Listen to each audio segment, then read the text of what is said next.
Okay. I'll try to remember this at the beginning.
Good evening.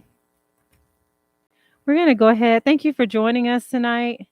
We're going to go ahead and get started with our board meeting for August 19th. This is our regular board business meeting. I'm going to call the meeting to order at 6:05 p.m. Dr. Thomas will move forward to item 1-2. If you would conduct our roll call for us. Yes, ma'am. Mr. Davis, Here. Ms. Gallagher, Here. Mrs. Davis, Here. Dr. Yeager, Here. Dr. Dykeman, Dr. Anderson, Dr. Gant, Here. Attorney Hull, and Dr. Maddox. Okay, thank you. So we do have a quorum. Dr. Dykeman will not be able to join us tonight. Neither will Ms. Hull, and Dr. Maddox is on her way. But we do have a quorum, so we will move forward. Item 1-3, which is our Pledge of Allegiance. If you would stand if you're able.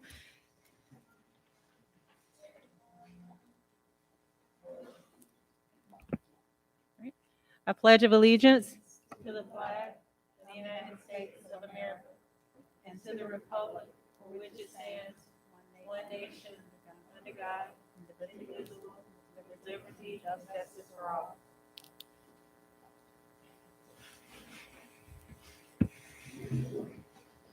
Thank you. We'll have a moment of silence.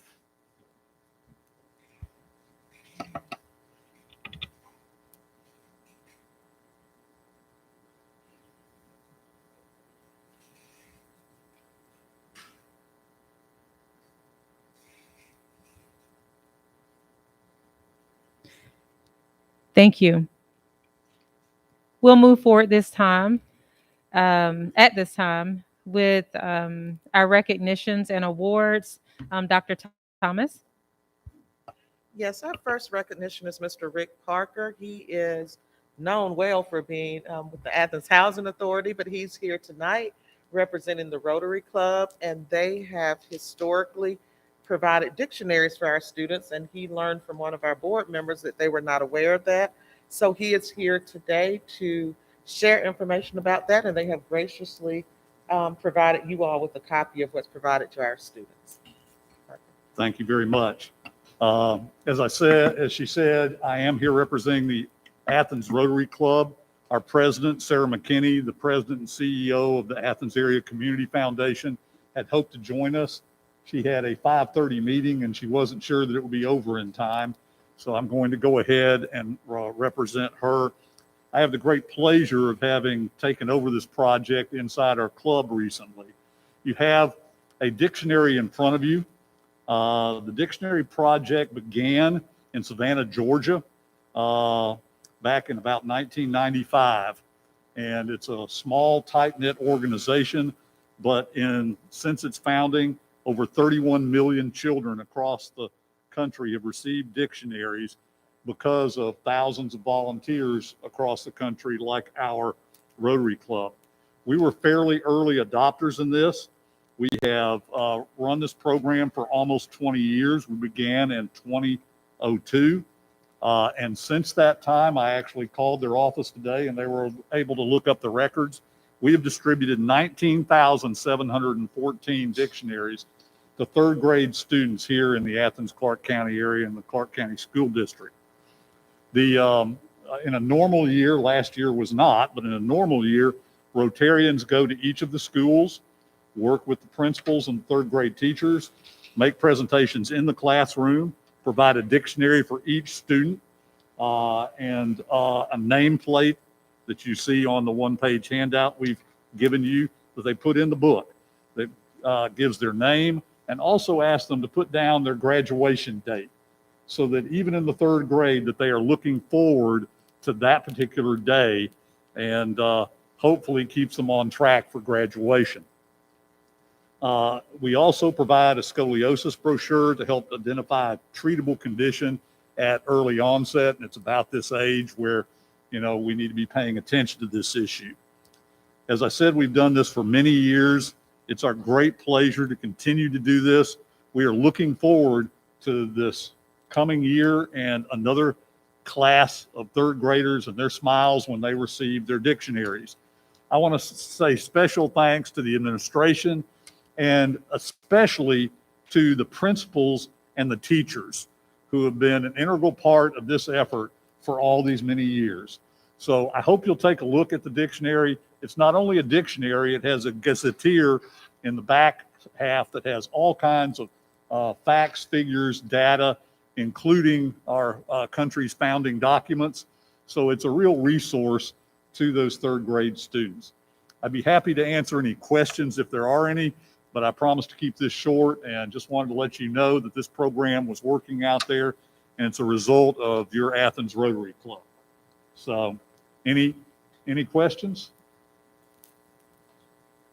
If not, thank you so very much for this opportunity. Dr. Thomas, really appreciate it. And I'll go ahead and step aside and go ahead and sneak out of the meeting. All right, thank you, Mr. Parker. Thank you very much.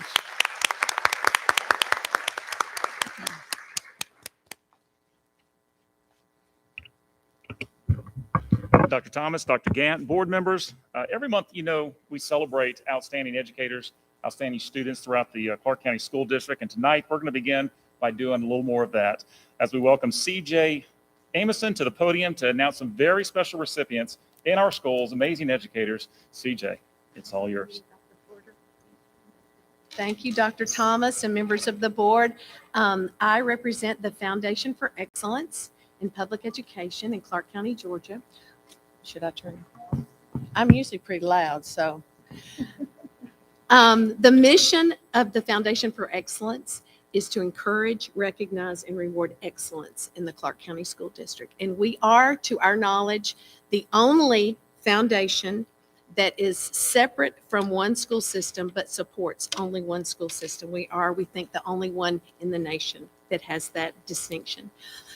Every year we give awards and grants to faculty and staff, and I wanted to thank you. In the spring, you recognized some of our student award winners, and so I want to thank you so much for doing that. We have several of our winners here tonight. So Dr. Porter has put together a slideshow where we're going to announce these winners. And some of them could not be here because they're coaching, they're taking care of your kids tonight. And so, but the ones that we have with us, if you all would come forward and if you would line up, wave at all the board members and line up here. And I would like Dr. Porter at the end to take your photo. Is that the first one, Dr. Porter? Okay.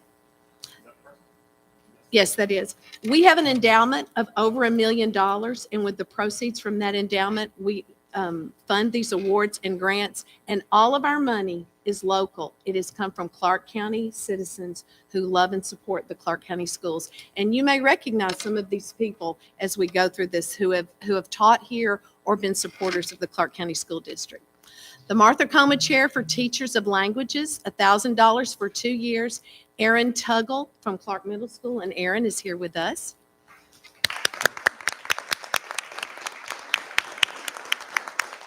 The Cardi Kilpatrick Chair for Middle School Teachers, it's $1,000 for 2 years. That's Samantha Barnum Moses from Coyle Middle School. The Ann M. Schindel Chair for, I don't think Samantha's here. The Ann M. Schindel Chair for Teachers of Mathematics, $1,000 for 2 years. Rebecca Draper from Clarke Middle School. The Thomas H. Whitehead Chair for Teachers of Science, $1,000 for 2 years, Julie Throne at Cedar Shoals High School. Dr. Porter, you gonna? Okay. The Joan D. Humphreys Excellence in Teaching Award, $500 for 2 years, Heather Carlson from Barrow Elementary School. The Ken Sherman Double Century Excellence in Teaching Award, $500 for 2 years, Natalie Guerin from Clark Middle. The Catherine H. Hug Instructional Leadership Award, $500 for 2 years, Hallie Williamson from H.B. Stroud Elementary School. The Seasoned Teacher Award, and I just want to give this a little explanation because it sounds like she's been salted and peppered. But this is an award for teachers who have been 10 years teaching, 15 years teaching with at least 10 years in the Clark County School District. So this really is a recognition for our long-term teachers here. That's Elizabeth Royer Woodward at Winterville Elementary School. Then our Burtis Downs District Services Award, $500 each, are for our staff who work in district services. Sandy Bozek, who's nutrition at Stroud, and Marcia Pond, who works in transportation. The Michael Peter Horvat Secondary Coaches Award, $500 each. Chris Aiken, who's a coach at Clark Central High School, and Chris Holtz, who is a coach at Clark Central but teaches at Clark Middle School. Then the Howard B. Stroud Community Service Award. Yvette Rabb is at Clark Central, but I want you all to know she is a nurse at Clark Central, so she has really done great work in this COVID year. Also, Omar Reed, who I know is here, is Clark Middle School. Then the Frida M. Thomas Teacher of Promise Award. These are specific awards that target early career teachers 4 years or less. So this is to encourage new teachers to stay in the battle. And so we had so many nominees this year, we wanted to choose 3. So we have Bree Moon from Clark Middle, Erin Seymour from Hillsman, and Alicia Worthy from Gaines Elementary School. And I wanted to introduce our president this year is Wanda Culpepper, and I really wanted her to come because Wanda was a long-term teacher here in Clark County Schools. So our board members all have to have a connection, an objective connection, be a parent, be a graduate of Clark County or a retired teacher. We don't just have people who want to pad their resumes. We have to have people who are committed to Clark County Schools. And we appreciate Dr. Porter and his team, Dr. Thomas, all who've been so supportive of the Foundation for Excellence. Thank you so much.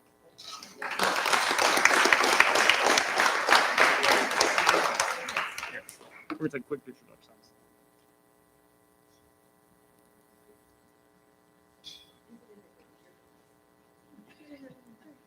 Everybody get in the picture. Let's just group on together, guys.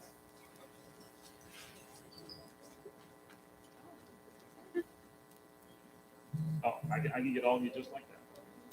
All right, ready? On 3. 1, 2, 3. Yeah, everybody smile, right? Thank you very much. Thank you.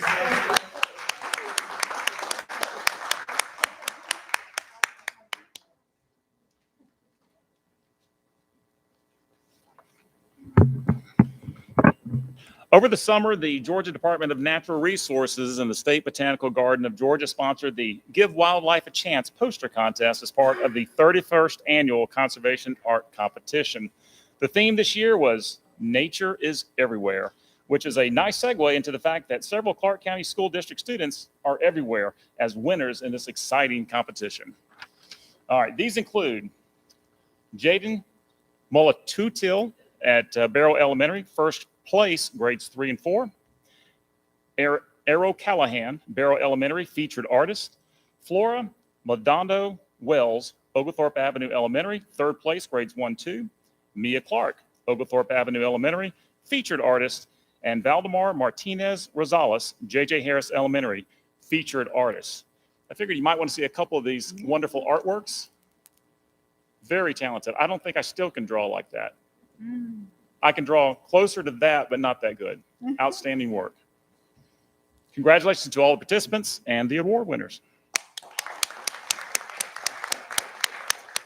Also over the summer, students from Clark Middle School and Hillsman Middle School attended the 41st Annual National Energy Education Development Youth Energy Conference in Washington, D.C. Students and teachers from around the country participated in this educational sessions, social events, and the chance to tour our nation's capital.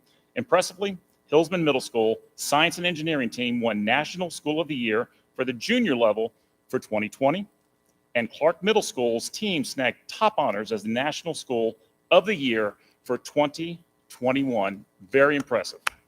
Well done to both teams. And for our last recognition, I'm going to turn it over to our Chief Academic Officer, Mr. Brandon Gaskins, with a very special presentation and a state award, and it's going to even be a video, so enjoy. Mr. Gaskins. Thank you, Dr. Porter.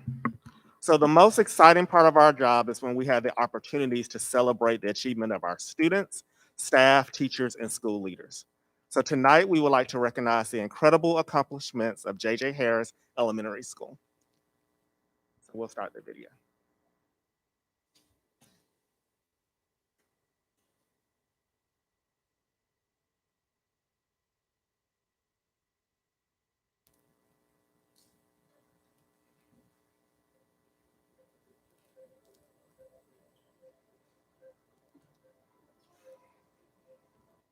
The Georgia Department of Education honors K-12 Title I schools that demonstrate significant progress in improving student achievement and closing the achievement gap through a recognition program called the Title I Achievement Award.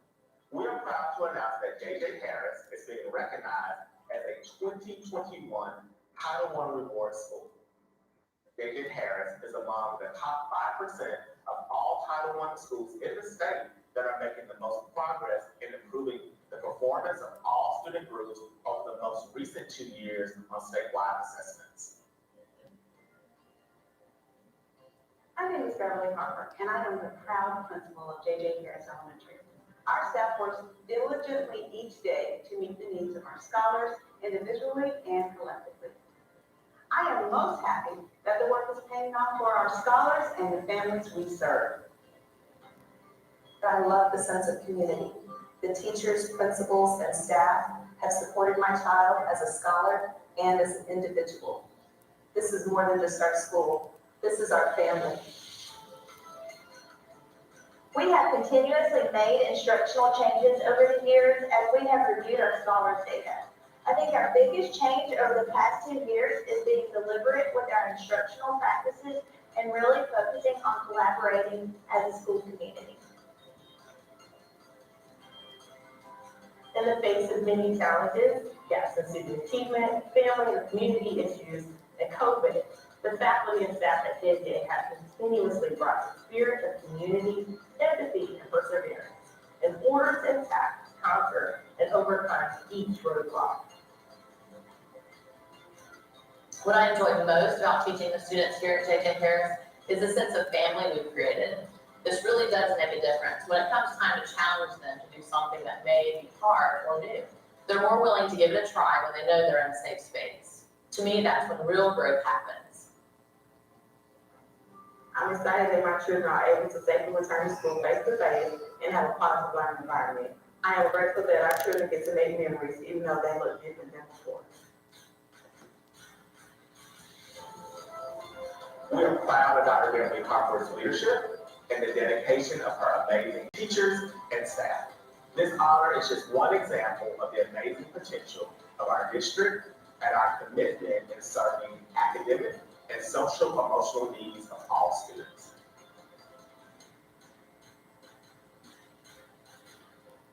Remember, we are better together. If we can give J.J. Harris a round of applause. So this is an incredible state honor, and we applaud again the dedication of the staff, teachers, and leaders at J.J. Harris. So tonight we have invited Dr. Beverly Harper, principal, if she would stand, please, and her assistant principal, Melissa Ellert. So we want them to be recognized by our school board president and vice president, as well as our board, superintendent, and of course, our entire school community on a job well done. If they would come forward, we will take a picture. Dr. Gann and Dr. Maddox, if you would. Dr. Thomas.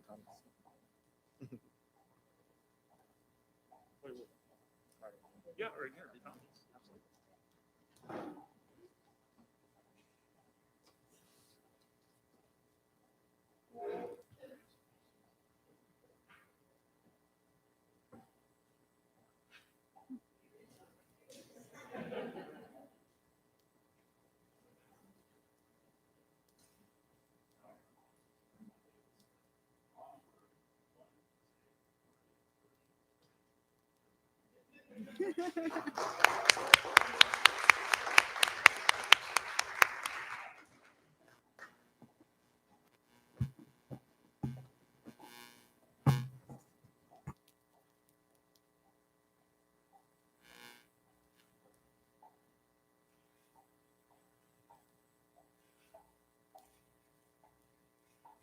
Dr. Gant, that concludes our recognitions for tonight. Thank you.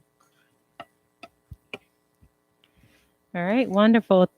Thank you, and congratulations again to all of the individuals recognized tonight.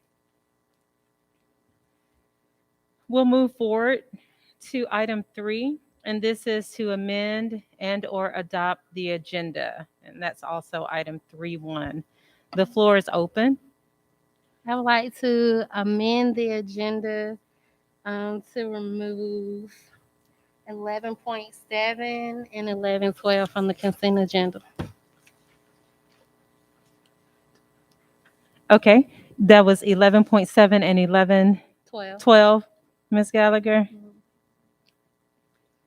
Dr. Gant, I would also like to add an item under other action items, which is emergency paid sick leave.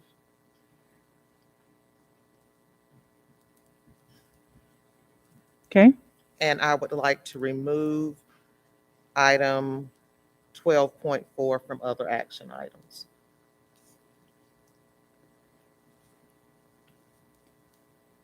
okay. And so we have a motion on the floor to amend the agenda with the following changes: removing 11.7 and 11.12 from consent, adding emergency paid sick leave under other action items, and removing 12.4.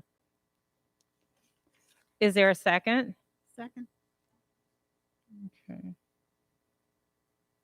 Okay, so we have a motion by Gallagher, a second by Davis. Are there any follow-up questions or discussions around any of those suggested changes?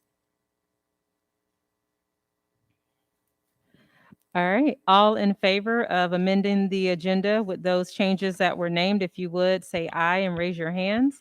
Aye. Aye. Okay, were there any opposed? And any abstaining? Okay, so that motion carries. Now the floor is open to adopt the agenda as amended. So moved. Second. Okay, so we have a motion by Dr. Maddox, a second by Dr. Yeager. Any questions? Follow-up discussion? All right. All in favor of adopting the agenda as amended, if you would, raise your hands and say aye. Aye. Any opposed, the same sign. And any abstaining?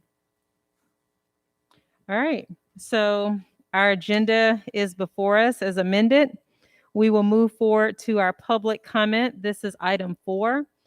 I will share some reminders about our public comments. According to policy BCBI, comments will be limited to 3 minutes.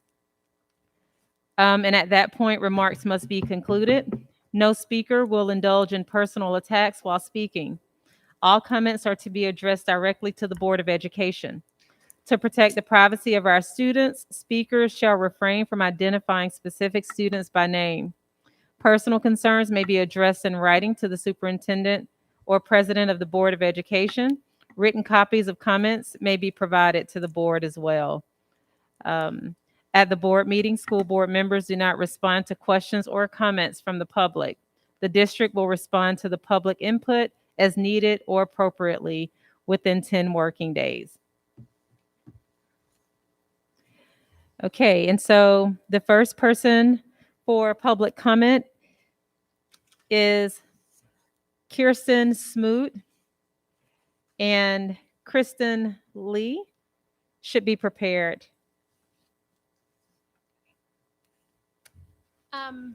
There's been a lot of talk in the last couple weeks about closing down schools already. I'm a mom of 5 children. Yes. I'm a mom of 5 children. I have 3 currently attending Clark County schools, 1 in elementary, middle school, and high school. I've personally seen the heavy toll that closing down schools has taken on my children.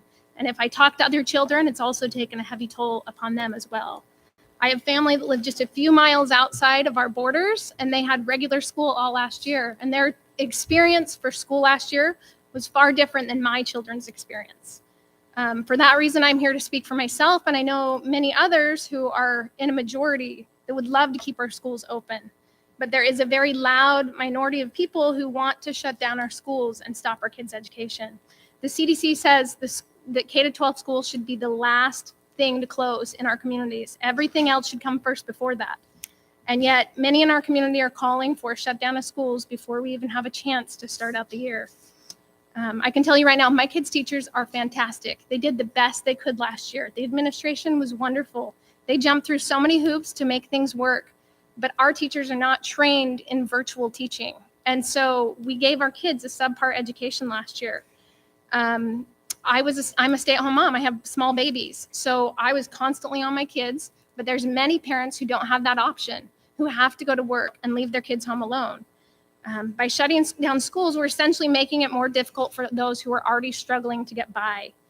Athens is not a bubble. If everyone around us is not following any protocols, what good will it do to shut down our schools and make our kids fall behind in education?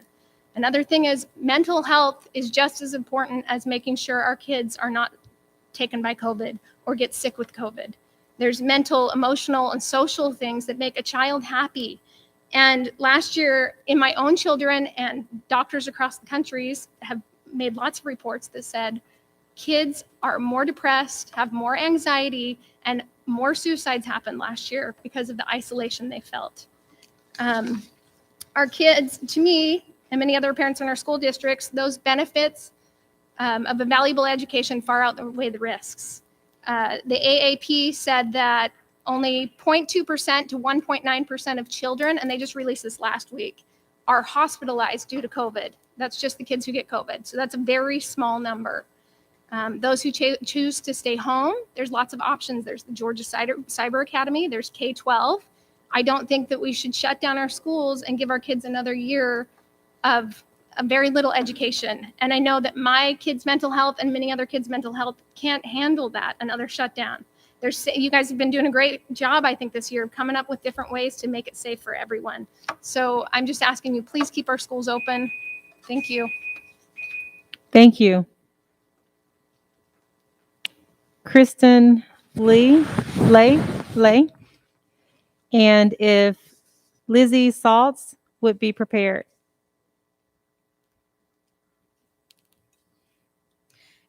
I want to start by saying that I'm a healthcare professional. So as far as what's happening in the hospitals and with COVID right now, I'm well aware. I'm also very familiar with the CDC guidelines, which are not being followed.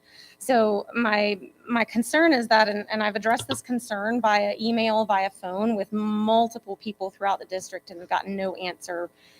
But I want to know if we have the infrastructure from last year for a virtual option, why that's not being offered.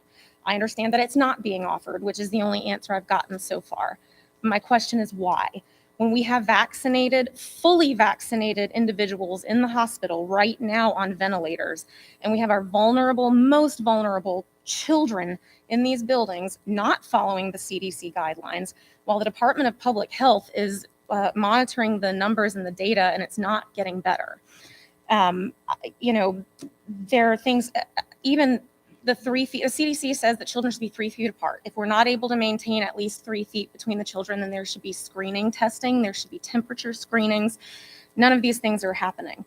As far as quarantining after exposure, I know from firsthand experience that a parent was notified that their child had been exposed and was expected to quarantine for 10 days from the exposure. This was 4 days after the exposure happened, and they were told they didn't need to come pick their child up that day because they didn't want to alarm the child, so they would let him finish out the school day. What's the point of quarantining if you know you've got someone that's being exposed, and then you are going to let them finish out the day because they're already 4 days into their quarantine, and you know they're supposed to be quarantined for 10 days. You're 4 days in, and you're going to let them finish the day so you don't alarm them. As a parent, that's alarming to me, that child could be sitting next to my child all day long, potentially transmitting a deadly disease to which my mother has no immunity. So there's a huge liability here for parents that now have no option to keep their child enrolled and to do it safely. So far, there's been no accountability for this, despite the number of people that I've asked. And the question is just simply, why is there no virtual option? And to say that the teachers haven't been trained on teaching virtually, well, COVID's been around for a good while now. So saying that the teachers aren't trained is really a cop-out, and I think it's unacceptable for the community at large, for the healthcare professionals that are dealing with the repercussions in the hospital. We've been on diversion. We've run out of beds. We've been keeping patients in hallways. So knowing that these children who are not eligible to be vaccinated are being expected to show up every day, putting themselves, their families, and their community at risk, I think is unacceptable. So the question remains that I've asked probably 6+ times already via email and other means: why is there no virtual option this year?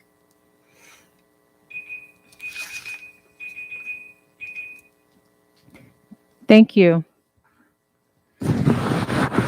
Lizzie Saltz. Next is Bethany Fleming. Well, hey there. I am Delta Variant Sensei, and I'm very impressed with the Cedar Blueprint students who have been interviewing me and asking me questions about how they can make it less hospitable for me to hang around now that Alpha is a little weaker. So I'll try and shed some light on their list. So they asked me about lunchtime and athletics, and I can tell you at Cedar Shoals, for one, it is so hospitable for a virus of my speed and agility. It's hard to know where to begin. Well, they recently added a 5th lunch, but generally high schools and elementary schools, lunch is open transmission period. Packed tables with delicious maskless children seated less than a foot apart from each other. Middle schools are a little smarter, rotating who goes outdoors, where my powers wane considerably with who stays indoors. But I don't believe any of the cafeterias have every other seat X'd out or additional eating spaces throughout the schools provided, so it's a cakewalk. Now, if CCSD were to issue instructions on such practices and they were followed consistently across the entire district, that would make it way more difficult for me to hop from airway to airway at lunch. And athletics? Heavy breathing, maskless bodies banging up against each other? Heavy, untested refs forcefully blowing whistles full of their airway cells? Ooh, yum. Speaking of testing, that was a smart idea those kids had. It would slow down my evolution, as any asymptomatic positives would be taken out of the mix sooner. Oh, I better call Lambda, tell her to stay in Peru a little longer in case these are put in place. Well, anyway, they asked about contact tracing and quarantines, and I think I overheard someone else is going to address those messy topics, as well as buses, which I very much enjoy riding the buses. Nasal nudity. Oh my goodness. Spot on, those students, because if the littles especially were given child size N95s with nose wires, that would hamper my progress considerably. But today, us B16172s just giggle down the hallway, whooshing into nostrils, exposed above drooping masks. It's great. So as for HVAC, I do think it's a pity that the teachers who use their own sick time if they're quarantined are buying their own air purifiers. Oh, well, I don't pity them. I'm furious them for having the foresight to try and defeat me that way. Well, there are plenty of other classrooms that I can go to where the airflow rate is not as good. So I say, Reporter Gracie, what is your response to my questioning answers.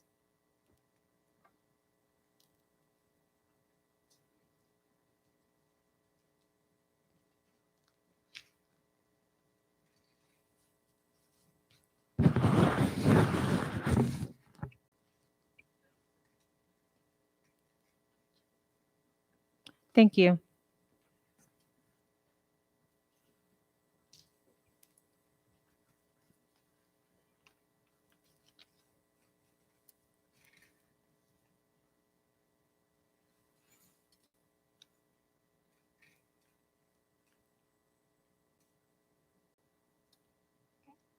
Wow, Delta Variant Sensei, you slap. You have given me so many ideas for ways to defeat you. I totally agree with your ideas for lunch improvements and conducting regular testing, and you have inspired me to dream up a few of my own.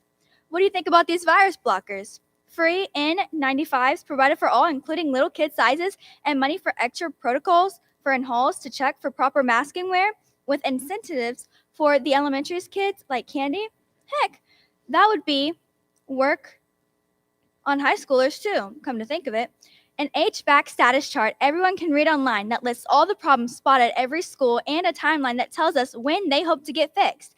It's just sad when teachers do not know if their rooms will ever be fixed and they get demoralized working in such difficult conditions.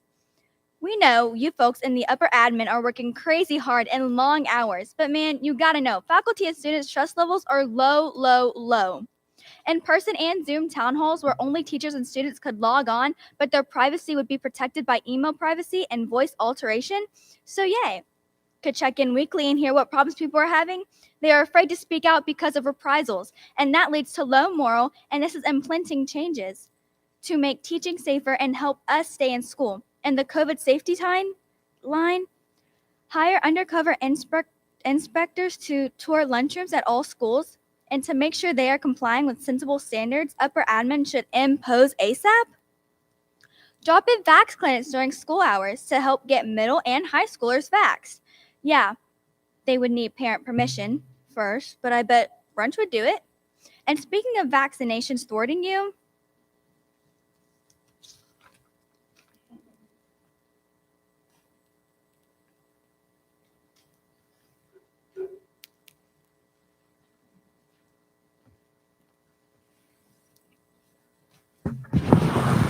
Thank you.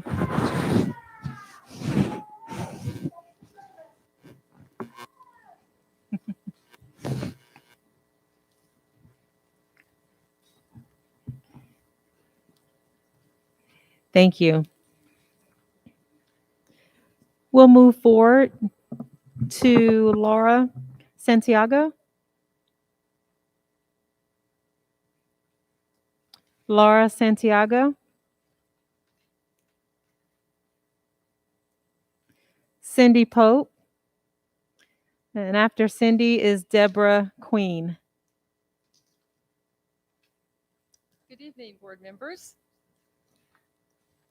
Why do you feel that it is so essential to wear masks at school when the incidence of hospitalization and death is so low among children that it is almost a moot point? There is no conclusive evidence that masks are significantly effective in protecting you or stopping the spread of any respiratory virus.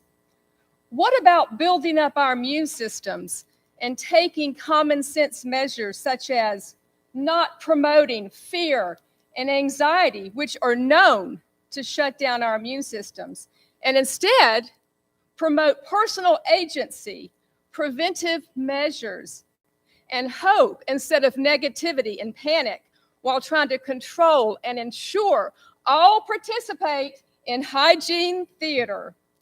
Teachers can be vaccinated, and that supposedly protects them from getting severely ill and hospitalized. So why are adults afraid of getting COVID from children? I saw a YouTube video where a school board member went so far as to say if children were allowed to attend school unmasked, it would be causing them to commit murder. This is not rational, but hysterical. Children not only have very low incidences of getting ill with COVID, almost zero if they have no comorbidities, and they are not spreaders. Asymptomatics never drive an outbreak, as even Dr. Fauci said early on. The rule has always been stay home when you are sick, but now we are treating all people as though they are sick and could kill us. This is not true nor sane. We have become a divided society of fearful dependence on an overreaching, corrupt government that wants to control our every move. We have given our power over to unelected medical bureaucrats such as CDC, WHO, NIH, and Dr. Fauci, even though they have been repeatedly wrong, flip-flopped, contradicted themselves repeatedly, and excluded medical experts from around the world so that their narrative would have the appearance of consensus. They have banned and censored as disinformation other therapeutics so that all the focus be on a rushed experimental vaccine to save us from a virus with over 99.9% survival rate for children and most adults with no pre-existing conditions. A vaccine that is not even a vaccine but a gene therapy, and according to VAERS, over 12,000 deaths related to the shot have been reported and many more vaccine injuries, some of which are permanent. Yes, they continue to forcefully and manipulatively push ineffective, unsafe masks and shots as the primary defense against this politicized Ma'am, if you would coronavirus take your from a seat. Wuhan lab in China. Thank you very much. All right. We'll move forward with Deborah Queen next. After Deborah is Jamie Mays.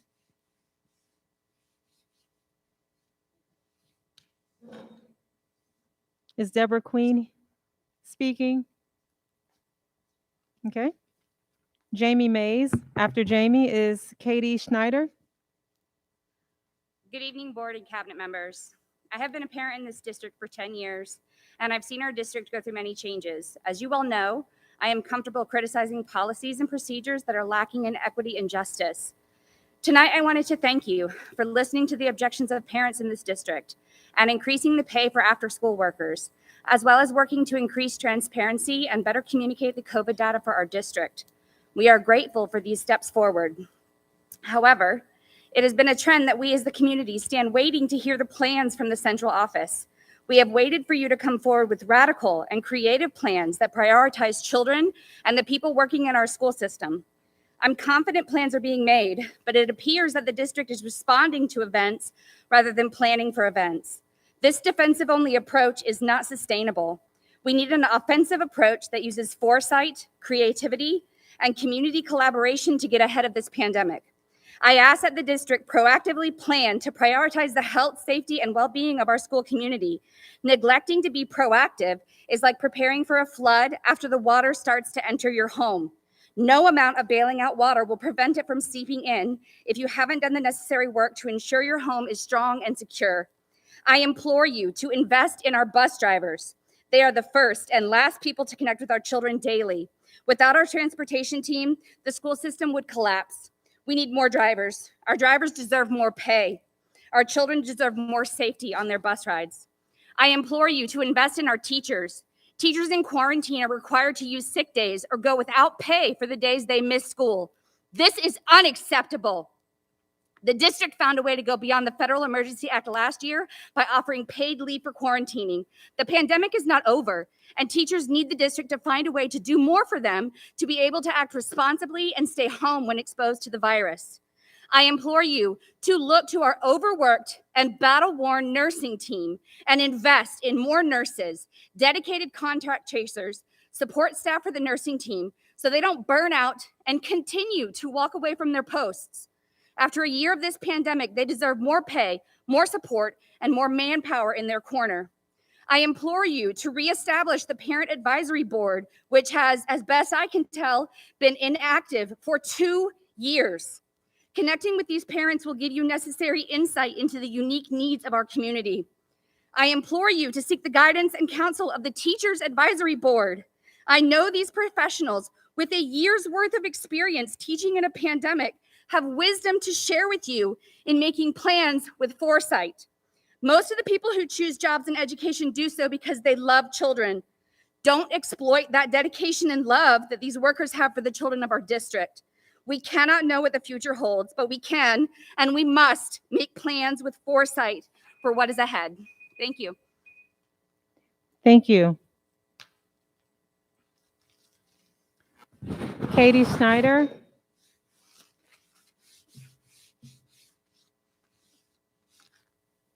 All right. Jody Turner. Okay. Jody Turner's not here. Are you Katie? I'm sorry. Yes. Okay.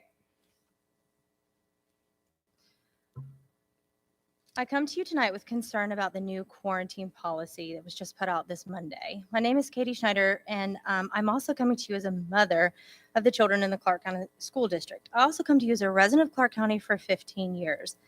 We're at Chase Street for the first couple of years, and now we're at Barrow. Our family is devoted to Clark County. I also come to you as a local nurse, a so-called hero of our town.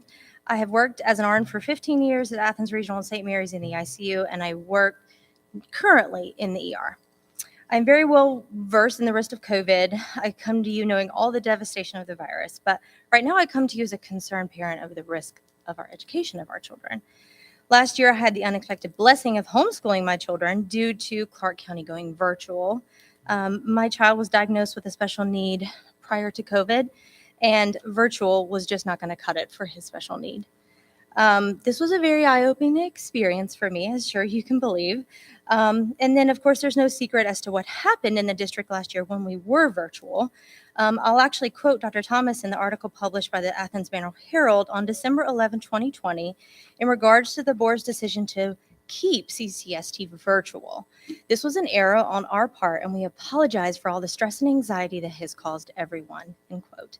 She added in the quote, too, that they would work to get the students back in the school building.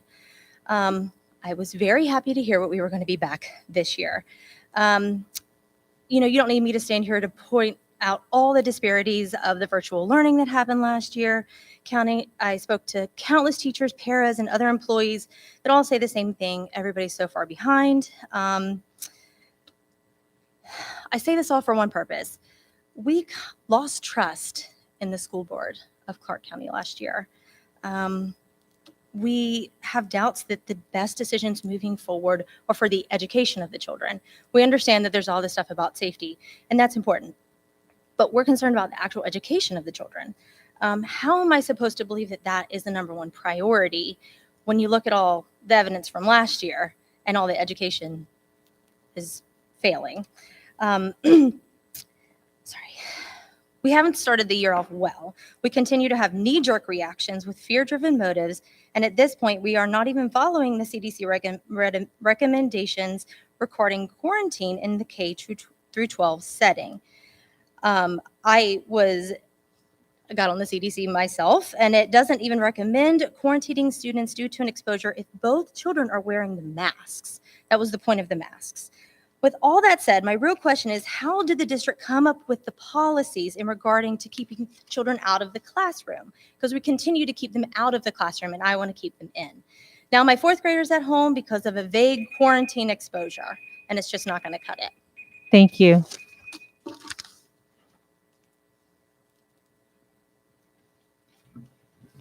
And that was Katie, right? Katie. And Jody is not here.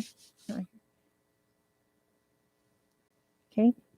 Anna, is that Coppage? Next is Katie Palmatier.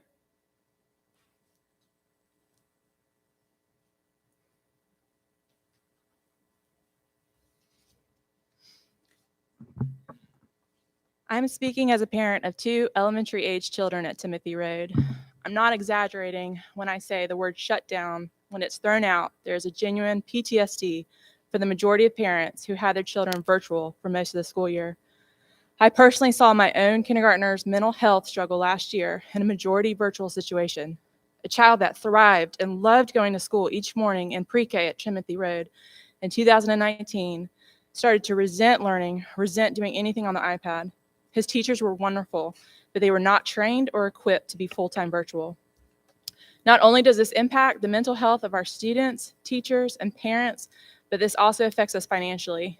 We are one of the poorest counties in Georgia, and very few of us have the means to hire a full-time babysitter while our children are at home virtually, or a full-time tutor if we homeschool, or to switch to the private schools to have in-person instruction. Parents need to work, and full-time virtual hinders that greatly. This is the third year that COVID has affected our school system.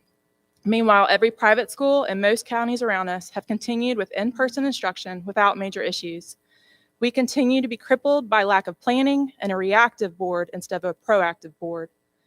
Plans should have been in place this summer to offer a fully virtual and separate option for families that did not feel comfortable with in-person options.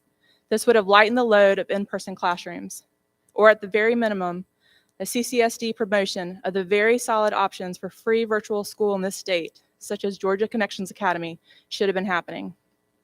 My genuine fear is that this board will completely shut down the entire district, and then they will keep dangling the carrot of going back to in-person just to keep us enrolled. If I had known at the beginning of the last year that we would have been virtual the majority of the school year, I would have pulled my children out. Our mental, physical, and emotional health cannot endure another year like last year. Our school district is one of the very few places actually doing substantive things to slow down COVID in our county. Sometimes it feels like we are the only ones bailing water out of a leaky ship. Absolutely every other option should be explored before punishing the one place that is actually doing the work. Please be creative as you think of ways to slow the spread without stopping in-person instruction. The CDC and American Academy of Pediatrics both strongly recommend in-person learning, as they know the effects of virtual and isolated learning that is doing to our children. Please communicate and collaborate with our teachers, our principals, and our local school administrators. Timothy Road especially is doing an excellent job. These people have actual boots on the ground with our students, our families, and our community, and they know how absolutely detrimental it would be to revert to a full shutdown of in-person instruction. Thank you. Thank you. Katie. Next is Gracie Fleming.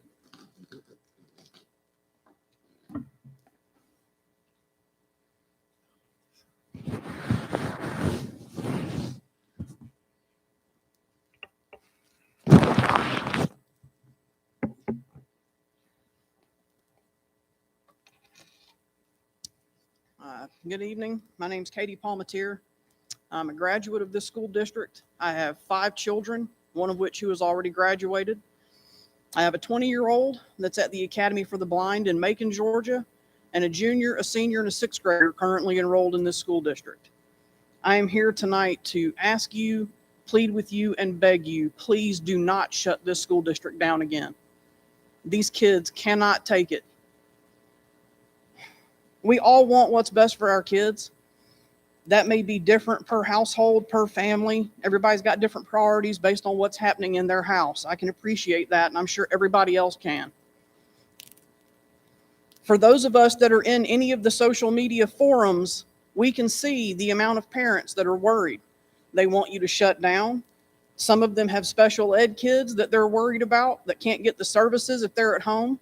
Some of them have immune compromised kids that they're terrified to send to school. If there was a virtual option, everybody could make an informed decision that's best for their child. If you offer a virtual option, the parents that don't want to send their children to school or have special ed kids that cannot wear a mask all day, they're given another option. If you shut the schools down, the rest of us don't get an option. Myself, and I'm sure almost everyone else in this county, cannot afford to sell my house and move my entire family somewhere else so my kid can get an in-person education that they rightly deserve. I know the thought is that this is temporary. It's not temporary. COVID wasn't temporary. Now there's a Delta variant and there's a Lambda variant behind that. And there will be several others after that one.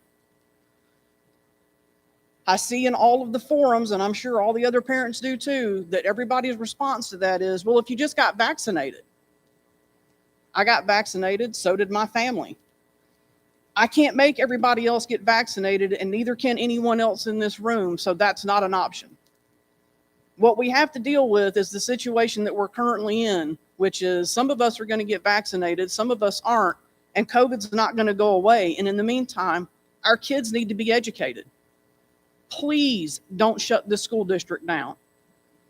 All of the other ones, and not just the ones surrounding us. And I understand every time somebody says that, the response is, well, that's not our school district and they don't have the same numbers. If you look at Bartow, Barrow, a lot of the other counties that have the same numbers of students that we have, they functioned all last year, as did my disabled child at a school full of immune compromised children. She went in person all last year while my other 3 children sat at home. Please don't do that to us again.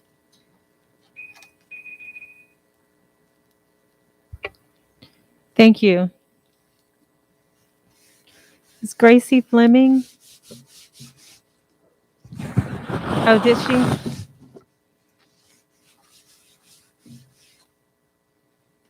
Okay. Ashley? And then Sarah Jagger? Okay. I am here in front of you all today feeling heavy in my heart for the kids that I teach, the colleagues that I work with, and the greater Athens community that's along for the ride. I'm technically addressing the board, but I'm also speaking largely to our district about these shortcomings.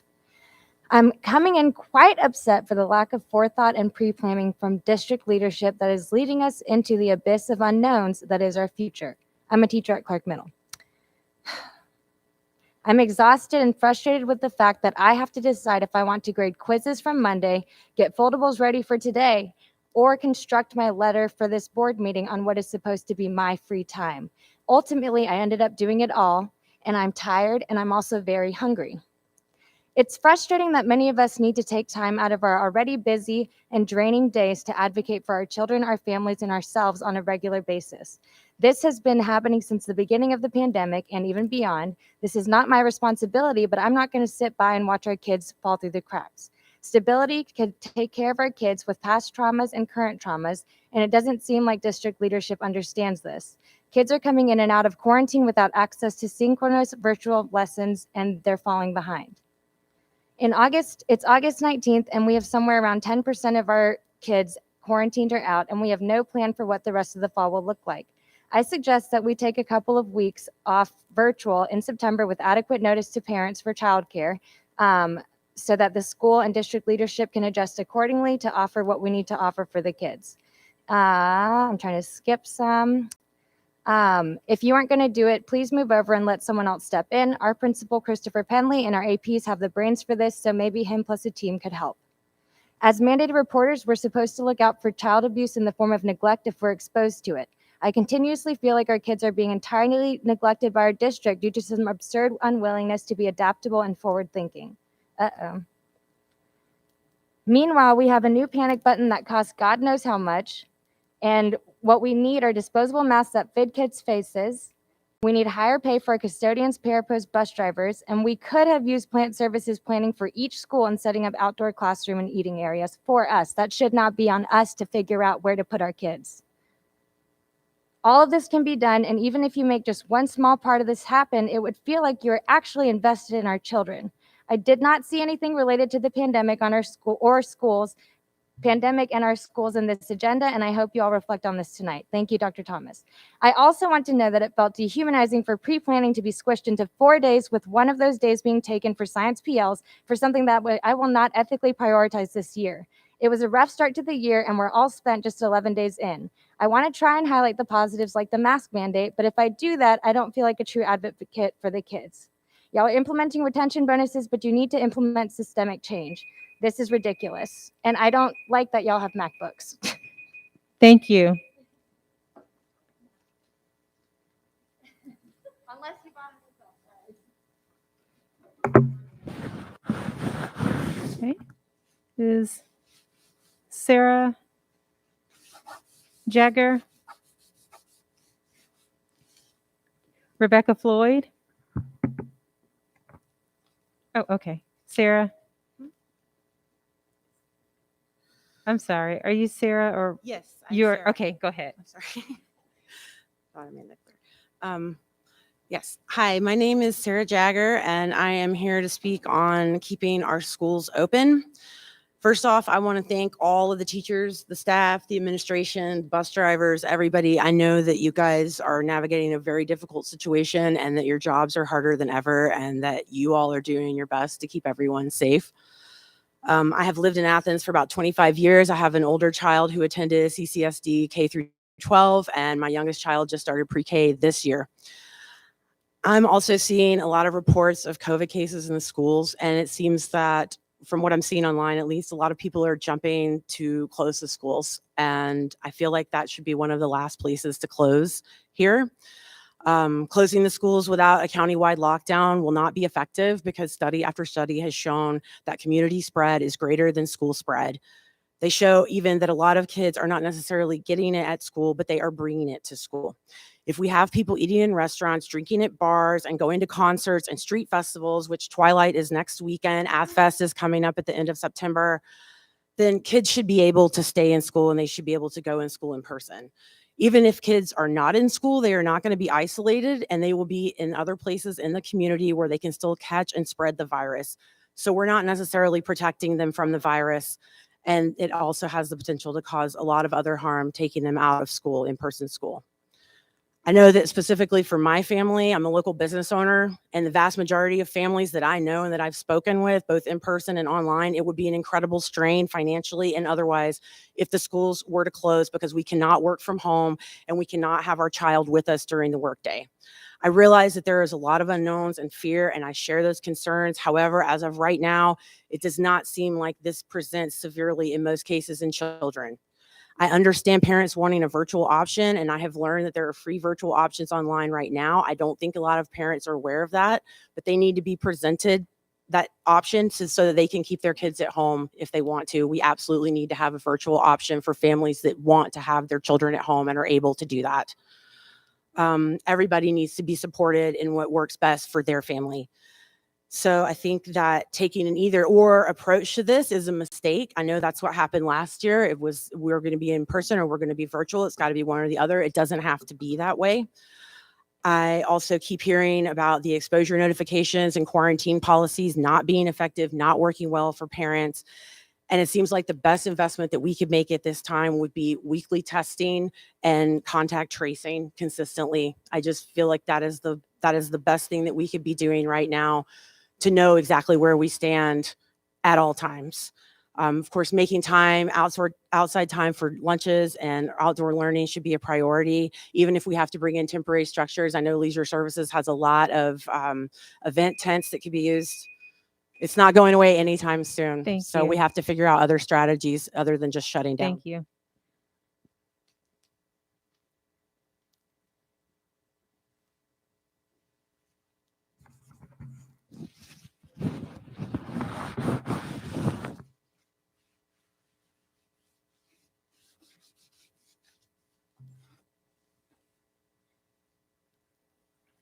Rebecca, and next is Leah McGowan.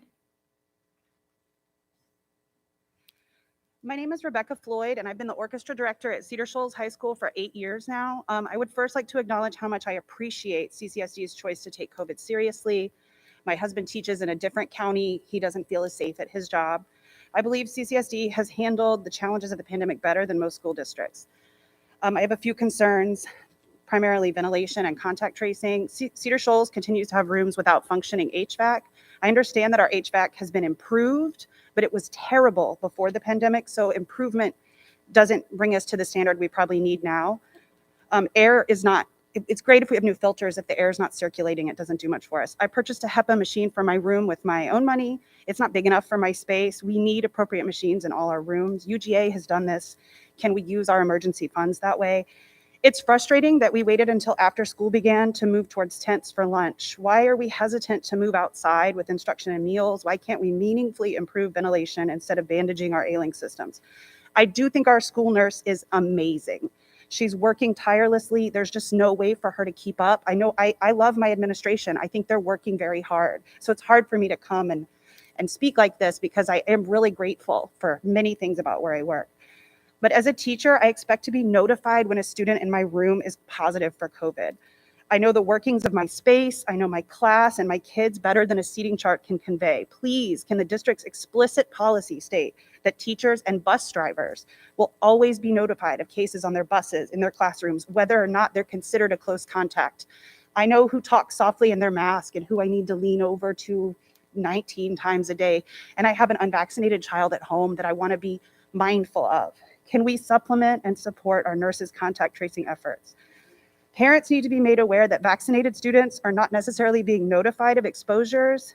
They are at lower risk, but they may need to be more vigilant as breakthrough cases increase. People don't realize how many kids are out right now, and people with vaccinated kids feel exempt. They have a false sense of security right now of what's happening in the school. They don't know that their kid was 3 feet away from a COVID positive child.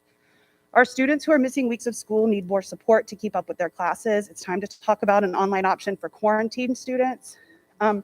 These concerns have to be addressed at the district level.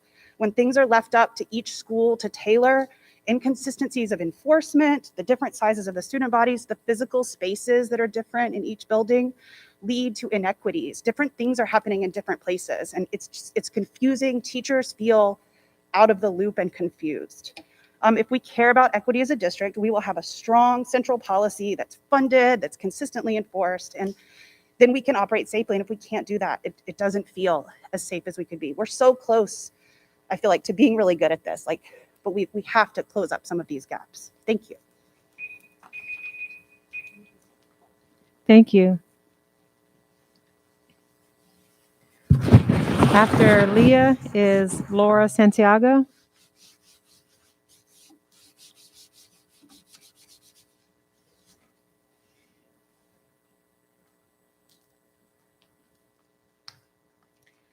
Good evening. My name is Leah McGowan, and my husband and I have 3 young children. We have lived in Athens since graduating from the University of Georgia, and we love this town and the community that surrounds us.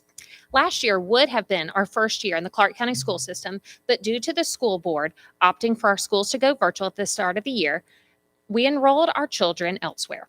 This year, however, we chose to enroll our oldest in first grade at Barrow, as we have always desired to support our local schools and have our children grow up with their neighbors and their community friends. On August 4th, 2021, Chief Academic Officer Brandon Gaskin said in an interview with ABC News, quote, "We are able to utilize technology really seamlessly, so we are ready to pivot to virtual learning if we need to pivot to virtual learning, and we're ready to pause classes for an extended amount of time if needed." Now, there has been a lot of talk on the Clark County Parents Facebook page and among parents in just the public setting about going virtual. We cannot pivot to virtual learning seamlessly, and we cannot pause our classes for an extended amount of time. The academic integrity of Clark County schools is at stake. Our children will not learn as well from behind a computer screen, and our teachers do not want to teach to empty classrooms. I have taught at the high school level and at the university level for the last 13 years, and I taught in person, face-to-face throughout the pandemic. I know personally the initial fear that many educators like me felt going back to the classroom for the first time. I'm not minimizing it or ignoring it, but I do know that my students, my own children, and the children of Athens Clark County need to see their teachers in person and face-to-face every single day. The American Academy of Pediatrics argues for safe in-person learning, and that, quote, "the benefits of in-person learning outweigh the risk in almost all circumstances." My first grader and his classmates are thriving. They are reading, they are writing, they are learning to be independent, and they are learning to be responsible and to think critically.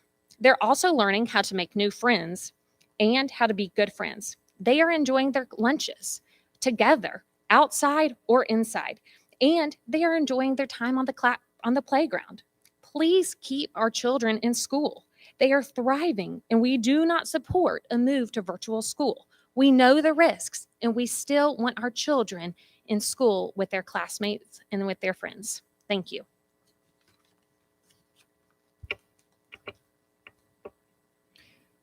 Thank you. Okay, I think we already, Laura has gone. Brent Andrews, and then lastly will be Heather Matherly.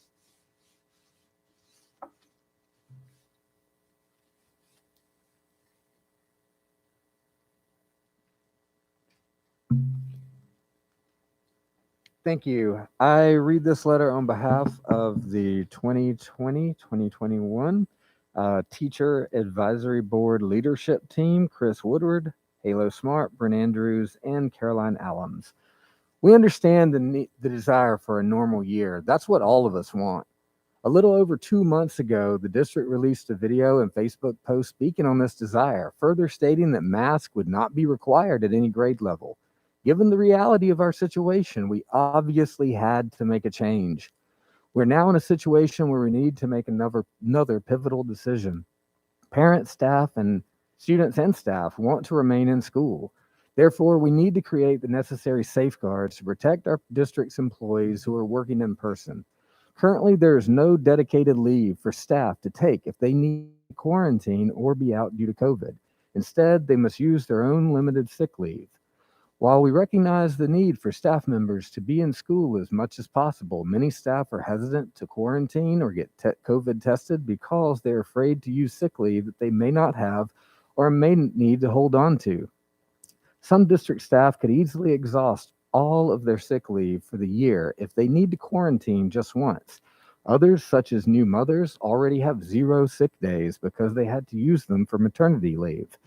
Those without sick leave days would lose pay if they were forced to quarantine or if they contracted COVID as part of their job.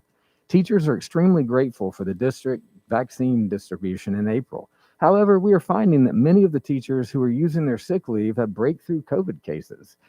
It is our recommendation that the district use some of the CARES Act funding to create a paid leave for up to 10 days sick leave for staff to quarantine if needed. We also request that the district compensate staff for lost sick leave days up to this point. Providing leave supports students' academic growth and social emotional health by helping keep schools in person and reducing the negative academic impact of high staff turnover. Consider these realities. Staff are more likely to quarantine and report exposure if they know their leave is covered, therefore reducing spread and increasing the likelihood schools can stay in person. Under the current policy, if staff exhaust their sick leave, they may choose to quit and take an unemployment rather than work unpaid. There is ample research on the negative impact on student learning and mental health in school systems with high staff turnover. Paying for COVID leave will impact retention of staff and in-person instruction. This provides continuity and support to students and positively impacts their social emotional well-being. Thank you for your time. We appreciate your hard work.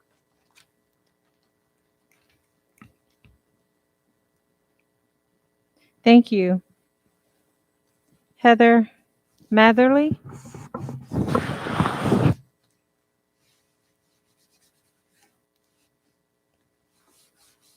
Okay, no Heather. Okay. All right, thank you for everyone that shared public comments. We'll move forward to item 5. This is the board president report. I just have a few brief reminders.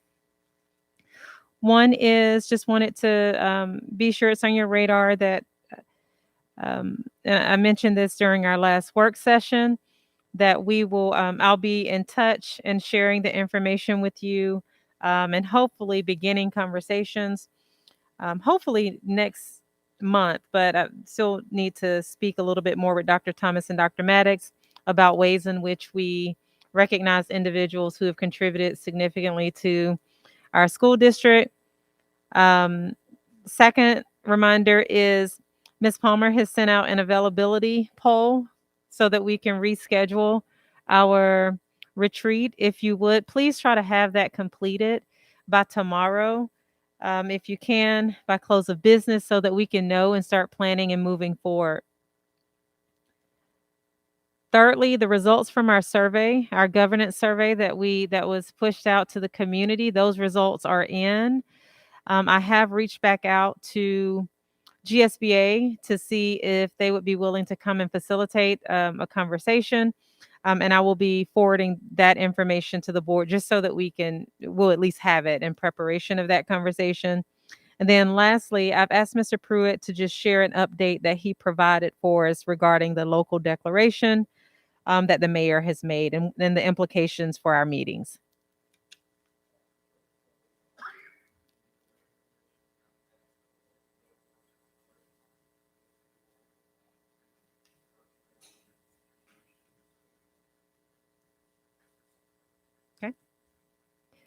Thank you, Mr. Pruitt. Are there any questions about that? All right, thank you. Those are all of my items.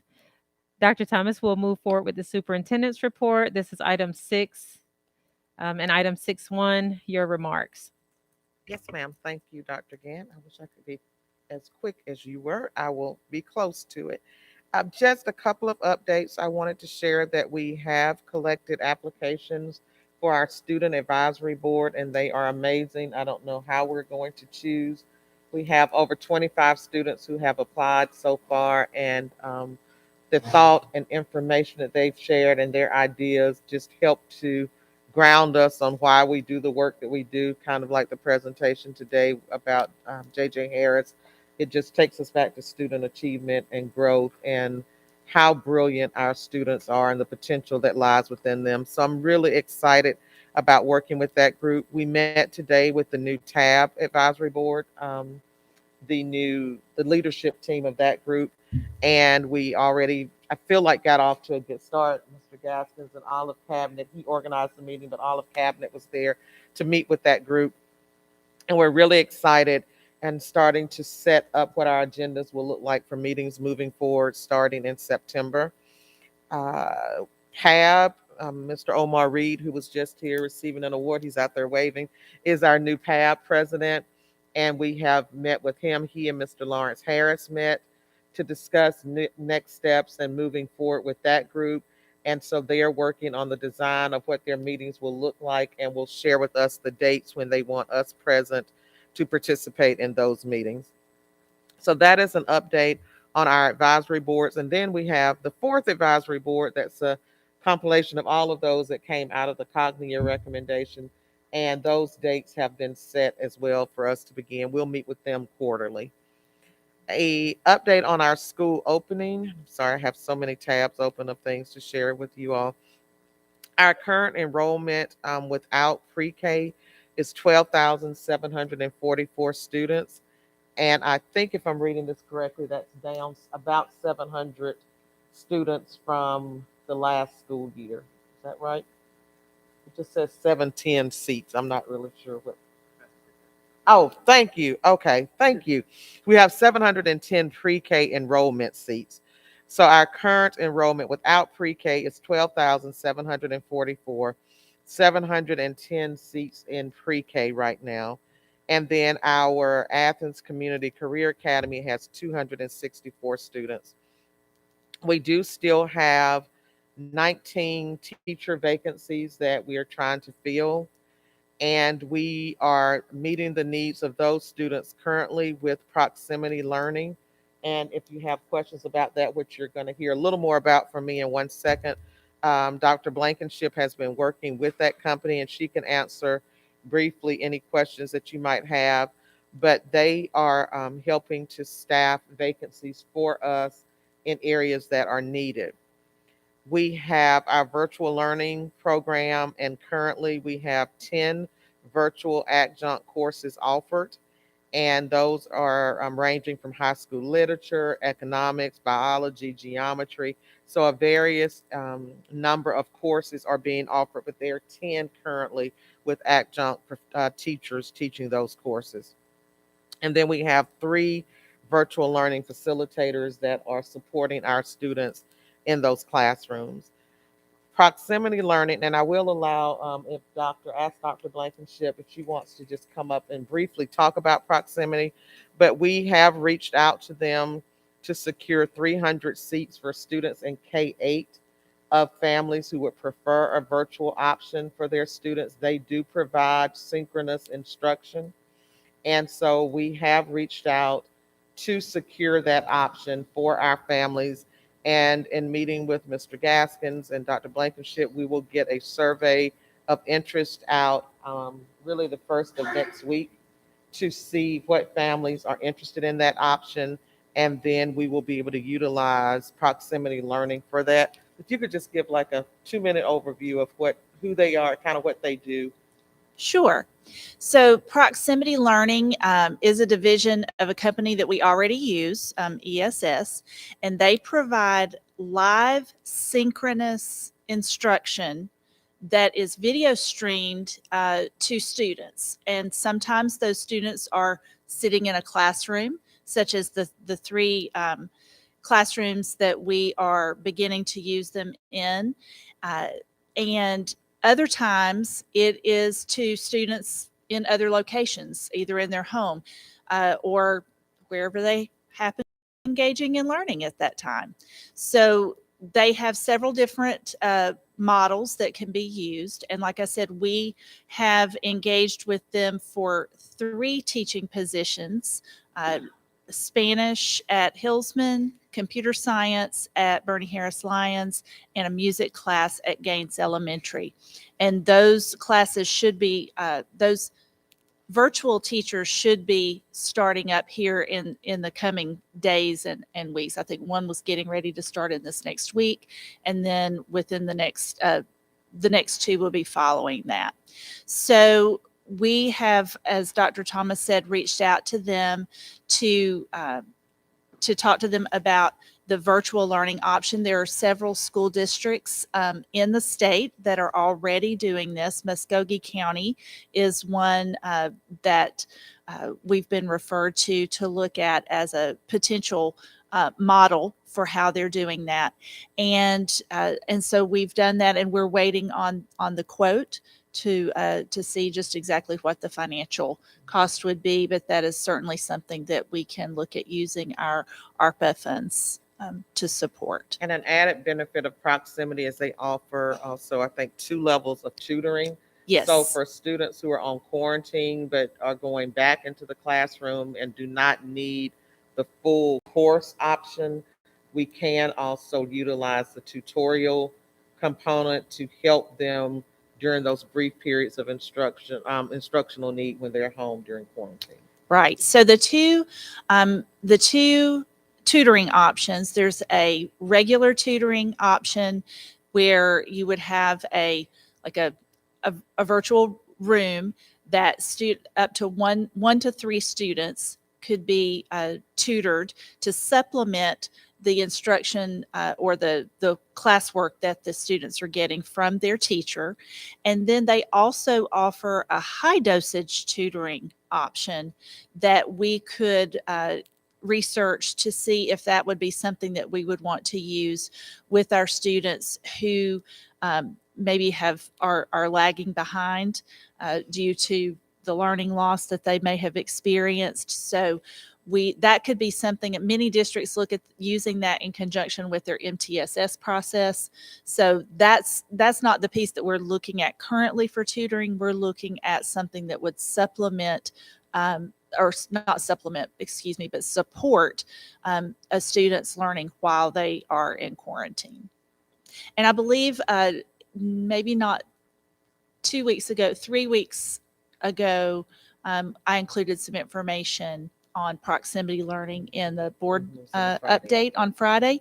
And so I'll be happy to share that information again, but they have a website that you can go and see videos of what the instruction looks like.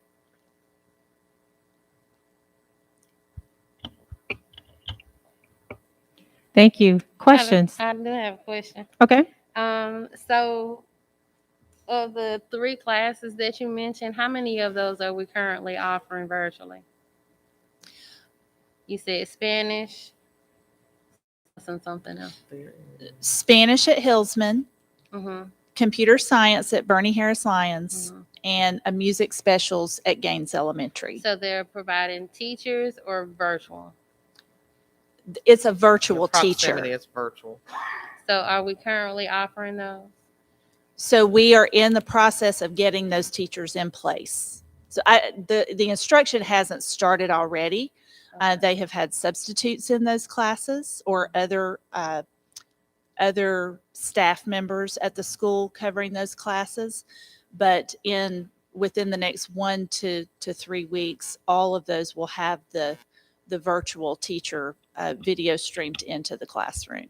So how many children would be able to be served through proximity? In those 3 classes? Just in general.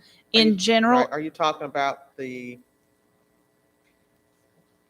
more specific? Are you talking about our model for trying to offer? So proximity learning. Are they, so they're only offering 3 classes?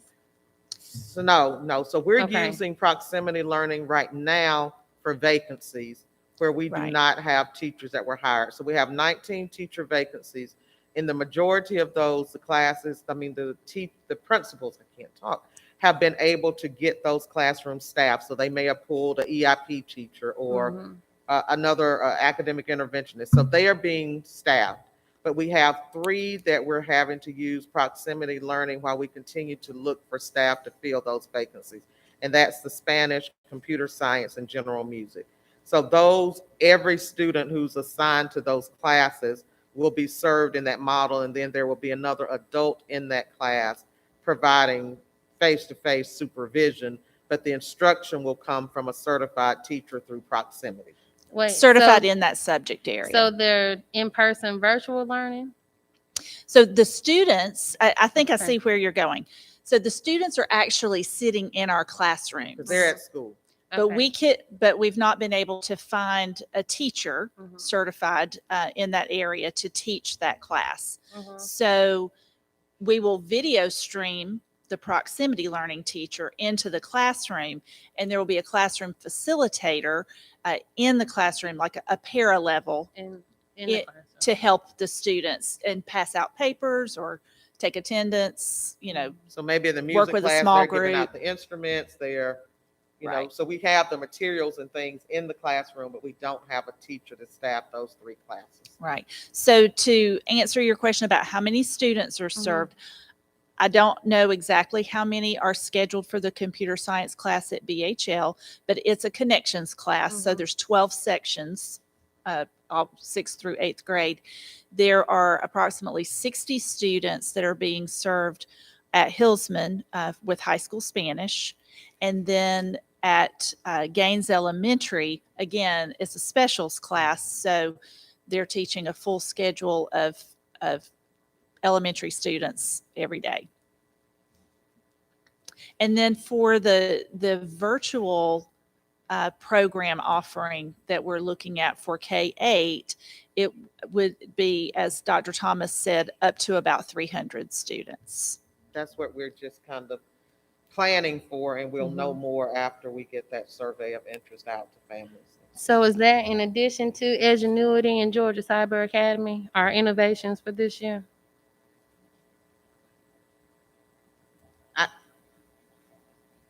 That was at an early meeting. Right. Brand, do you understand what sort of? We don't use cyber academy. Right. We use Edgenuity. We've always used Edgenuity. And then we use GAS, Georgia Virtual for students. Georgia Virtual. Yes. So Georgia Virtual and then Edgenuity for our CCSD Virtual Academy High School. And I how would believe this- If students in Georgia Virtual have a full schedule, then we lose FTE. So that's why we supplement it with our own academy. And that's what proximity would allow us to maintain the FTE.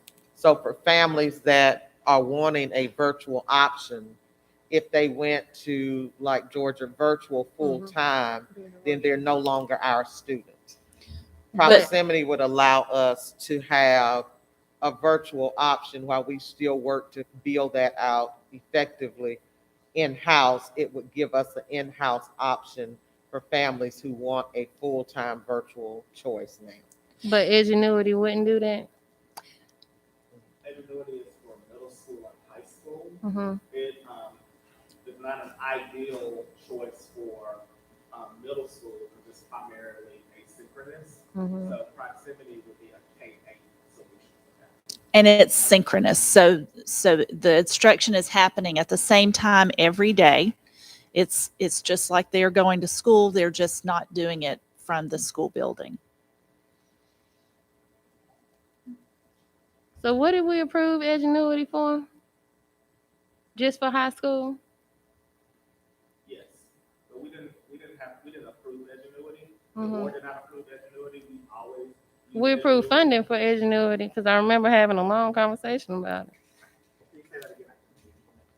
She said they approved something for Edgenuity because she remembers a long conversation about it. So we approved the job description for a coordinator of extended learning. And in that approval, I think there were questions about what our virtual school would look like. And so we received a grant from the state to use Canvas to connect Georgia Virtual, which is a state provided curriculum and platform, with our current model, which is Edgenuity. So the board did not approve the purchase of Edgenuity. Edgenuity doesn't exceed the $80,000 threshold. We approved the job description, and then we explained the model that we would be using. So with proximity, will we also have to approve job descriptions? There is not a job description related to proximity. We would, and Selena can speak to this, our coordinator of extended learning, virtual and extended learning, would also organize proximity and support those students and families in their registration and other things they would need. And we actually already have, it's just the job description that we already have for teachers. So it's the same job description.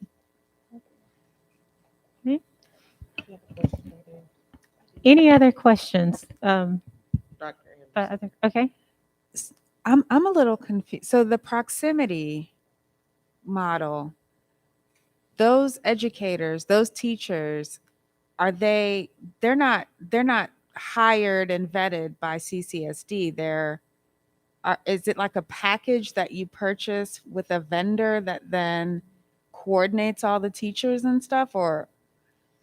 They're hired and vetted by Proximity Learning. Okay. And they are all, they actually have a pretty rigorous process that they go through to hire their teachers. And their staffing, one of the ways that they are able to meet the needs of so many districts is that they are able to pull their staff from all over the country. So it actually also gives our students an opportunity to learn from people in different parts of the country too. So they might have a teacher teaching the fifth grade teacher may also be living in Washington State. So because they're able to pull from a nationwide pool, it allows them to fill vacancies that we might not be able to fill. So I think the computer science, that's a very, very difficult position to fill. And so by being able to look across the country for a qualified computer science instructor for a middle grades program allows us to be able to give our students a highly qualified teacher to teach them in real time. And so they're using the curriculum that all of the other students within the district would be using for that particular. That's correct. We share our curriculum with them. Proximity has curriculum that they then adjust to whatever the state standards are where the teacher's teaching. But they also, if we have our own curriculum that we use certain resources, then we can share that with them. So we have a choice, and we've chosen to share our curriculum resources with them because we want, obviously, those students to have the same experience as the other students in our district.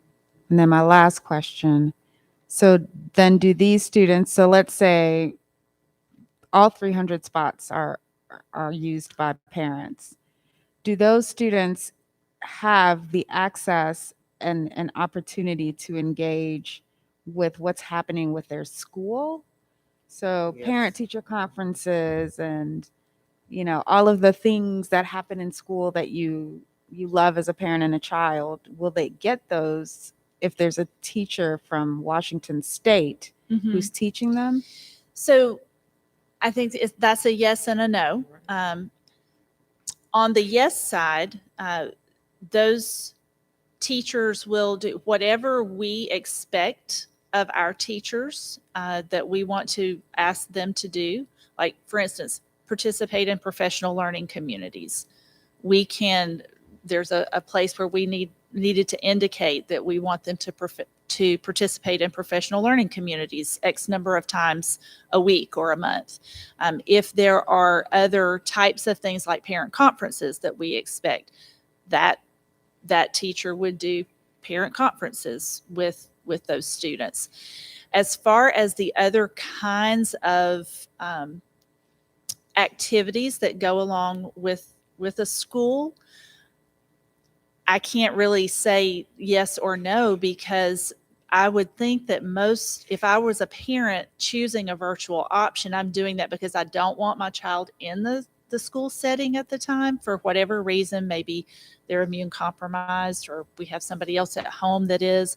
So I can't imagine someone choosing that option, but then wanting to put their child in that setting for other reasons. And maybe I'm misunderstanding what you were asking. One thing we are offering is, like, we were going to be working for like the counselors to do SEL lessons with those students. We are looking at for specials to have lessons, and it was a third one that my mind just went blank. It was specials, our counselor. Specials, SEL, and There's a third one. I just totally drew. Is that it? So they'll be connected with the counselors. However, even if they were in a Clark County, if we had built out our own full virtual model, it would probably be blended. Well, it wouldn't probably. I'm sure it would be blended with students from different schools. So you do lose some of that direct school contact or connection with a particular school. But that's just challenging. Sometimes, unfortunately, there has to be some give and take if that's the option parents are choosing. But we do have plans where some of our local staff will be providing some of those other contents beyond the core content. So like I said, like SEL and special. Right. Did you finish? I'm done. Okay. I'll go back and read that again, because I honestly missed this whole thing and reading about proximity. But I do have I'm familiar with this model, and I like the model and I appreciate it. But I'm curious: are we going to have dedicated teachers? So because this is just virtual, real time instruction from a remote location, is what I'm understanding you to say. And so, is that teacher committed to only this classroom, or will have multiple classrooms across the nation simultaneously? That's a great question. And they are committed to our classroom of students at the time they are teaching our students. So when they're teaching our students, they're only teaching our students. But they may, let's take the language arts, for example. If we have at the middle school level, that teacher who teaches language arts will teach the 6th grade language arts, the 7th grade language arts, and the 8th grade language arts. That's 3 sections, and that would be their day, because they would have taken the group from each grade level. That teacher could then be contracted with another school district and teach 3 sections at that school district, right? So we're engaging with them for halftime. But to your point, Ms. Davis, they are only teaching our students at the time we've contracted for them to teach our students. It's going to cost more, but okay.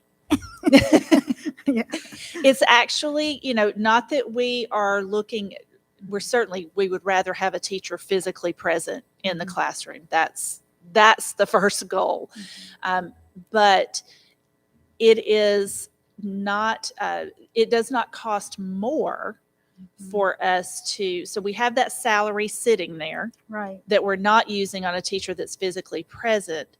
We're not going to be spending more money for someone to not be physically present. That cost is actually less, because we're saving on some of the benefits cost and TRS and those kinds of things, which we would happily spend on a teacher. Would we be able to find one that could be physically present? Right. So, but they are still Clark County School District students. So, to your point, there's nothing that would prevent them from engaging in activities in the school district. I'm just not sure if they're choosing the virtual option that they would be wanting to do that. I could be wrong. Yes, Dr. Maddox. So are the teachers, are they contracted for the entire year? So are we not trying to find a teacher, or are we just contracting them for the entire year? We have three options. We have a month-to-month option that has a 2-month minimum. There's a semester option, and there's a year-long option. So in the case of Hillsman, Ms. Douglas wanted to contract that position for the whole year. She felt like that was the best for those students. She actually used a different vendor last year to teach that class because, again, she was not able to secure someone to teach the high school Spanish class. So, but this year we're using Proximity, but we have engaged with them for the whole year for Hillsman. For the other two, we've done it for the semester because we're hoping that we can find maybe a December graduate or someone moving into the area. We didn't feel like it was cost effective to do it month to month, although we did have that option. And we would be looking at, I've asked for the quote for a semester, knowing that we could extend for a whole year if we wanted to for the virtual option. So if we wake up and COVID's gone, then we won't be committed. But if it's not, then we have the option to extend it. And then during that time, Mr. Gaston will be working with his team to try to expand what we're able to offer as a district. And we are continually recruiting for positions that we have as vacancies. But this, the other thing that I don't think we mentioned about using something like Proximity, in addition to it being synchronous instruction, it's about as close as you can get to in-person instruction without it being in person. But it's not pulling teachers from our schools. Right. So we're not going to be reducing the number of teachers at any of our schools. So students who come out of those classrooms then is going to reduce the number of students in the classroom a little bit further, which will also help with mitigation strategies. I have one last question that I'm confused about. So I believe that you stated, my little junky notes, that there were, I think you said 19 teacher vacancies.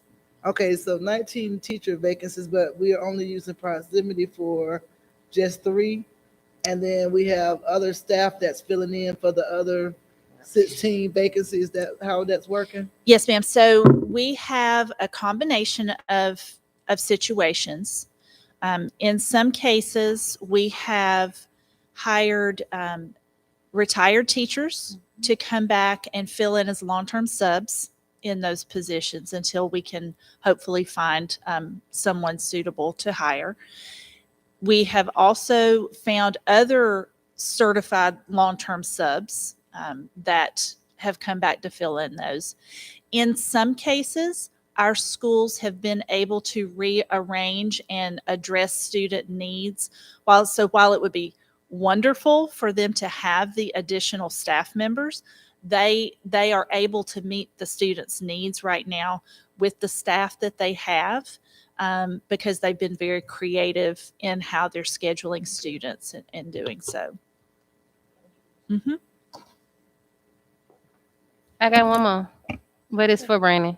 How many students do we currently have doing virtual now in high school? So I knew you were going to ask that question, and it's not an easy answer. So we have students that take a class or 2 or 4 as it relates to virtual. So we report it in sections instead of students. So we have 197 sections for our CCSD virtual school. And then, if I'm remembering correctly, I'm sorry, we have about 138 sections for our students that are taking GAS, Georgia Virtual. So that has increased in both Georgia Virtual, and this is a huge starting off number for our CCSD Virtual. So what's the section again? A section is a class. So one student taking a class equals a section. So if you got 15 students and they're in the 9th, 10th, 11th, and 12th grade, and they're taking a variety, then the number adds up faster. So we could have 30 kids, and you see where I'm going? Yes, Okay. So why aren't we keeping track of the number of students? because because the number of students is misleading, because you can have a student that is in virtual and a student that is also at the school site in person. So when we say sections, you could have a student taking algebra, Mm-hmm. and that's the only class they ever take is algebra. So that's one student. But then you can have a student that's taking algebra and biology, which represents two sections of virtual, where they're taking their other two sections at their home school. So we can provide that number that is virtual, but I would just put an asterisk, and I can add this to our Friday notes. We'll just have to put an asterisk that a lot of our students are not solely purely virtual. They have a combination of both. But I understand your question, and we'll get that information to you. I think, and I just want to just go ahead and clear this up. The reason why I asked him, because if much like what a lot of people were saying today, we do have a virtual option, and then we have 138 sessions or sections, but we only have 40 kids, then I think that is misleading, especially when it comes to approving other programs or services for students when there's a drastically lower number of students, because we're presented with a large number of sections. Right. And I would say when we presented when we talked about presenting virtual school, I was very cautious that we start slow, because I think the conversation is why we should hire more teachers, we should go the full kit and caboodle. I think in time, as parents learn more about our virtual options, those courses will fill up fast. So we have at our high schools, more and more students are now requesting, after drop ad, of course, that they want to go virtual. And so I think that number will increase. In the spring, we're already adding more adjunct professors or adjunct teachers for other sections that students did not think they wanted to take, but now they want to take. So for example, I'm really confident that economics, which is a senior course, that we will probably have hundreds, if not more, of our seniors wanting to take economics, their last required social studies course virtually. Thank you. Am I allowed to ask a question of Nurse Rourke? Is that part of this process, or should I wait and do that later? I would wait if there's going to be, are there any other updates? Hear what you said, I'm sorry. Sorry, is there going to be more updates from your team, or is this the end? I'm finished. Okay, does that conclude your report? Yes. Okay, go ahead. So I was going to ask Nurse Rourke if she's still here. I don't see her. Maybe she left. She might be gone. I'm just curious about the exception for contract tracing. The CDC page says teachers and staff are not part of that exception. And so there's some confusion, I think, about if a teacher is sick, who gets notified, or if a student is sick, whether the teacher gets notified. And the CDC exception does not apply to teachers. It says so very explicitly on the website. If a teacher gets sick, or if a student in a teacher's classroom gets sick, those are considered close contacts. And we are not, from what I can tell, from what people are telling me is happening, we are not practicing that, and we should be.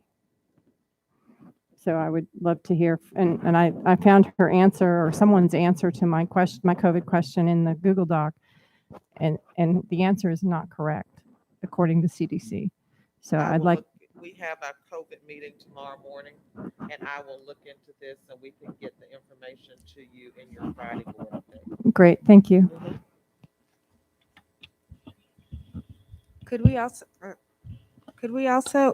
in the Friday board update get a little bit more clarity on what the actual COVID protocols are?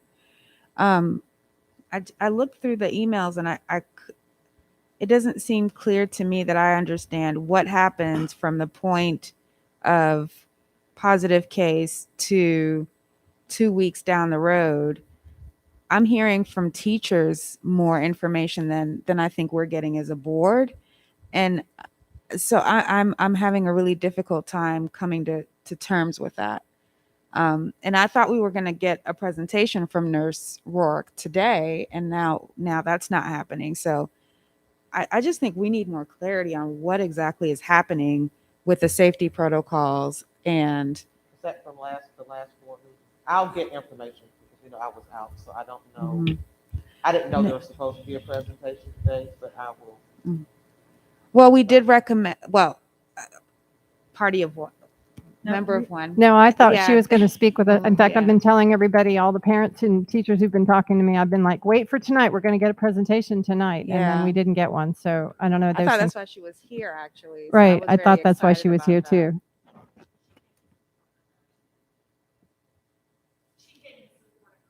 Mhm. Oh, great.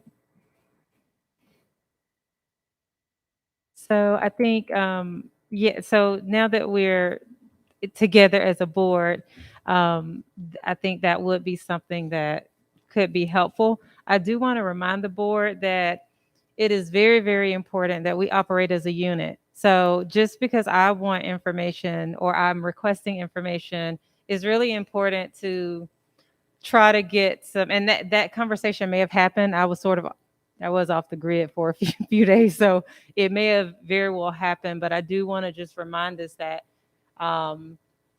if there is an expectation for the superintendent, that is something that needs to come from the board. It doesn't come from just me, or it doesn't come from just Dr. Maddox. And so remembering that, to reach out and try to use these times as well, especially if what we're requesting might require a lot of additional information or staff time. I don't know that this does, because I know that we've had an update before, and I do think it would be useful. But that is just a reminder that to remember that, as a board, these are things that we need to be requesting together. So how would you like us to do it differently next time than what we did this time, so that I have more clarity on what the process looks like? I think ideally the time to have brought that up would have been the work session. We did. We did. That's Did when the we board just, ask that's for? when we discussed Yeah, that. yeah. Okay, I'm sorry. I apologize. Well, yeah, And we then followed up via email as well, and someone from the staff said that's a great idea, and so I think more than one person assumed that was going to happen. okay, so that would be, so Right. I'm corrected, but that is the time to request it during the work session.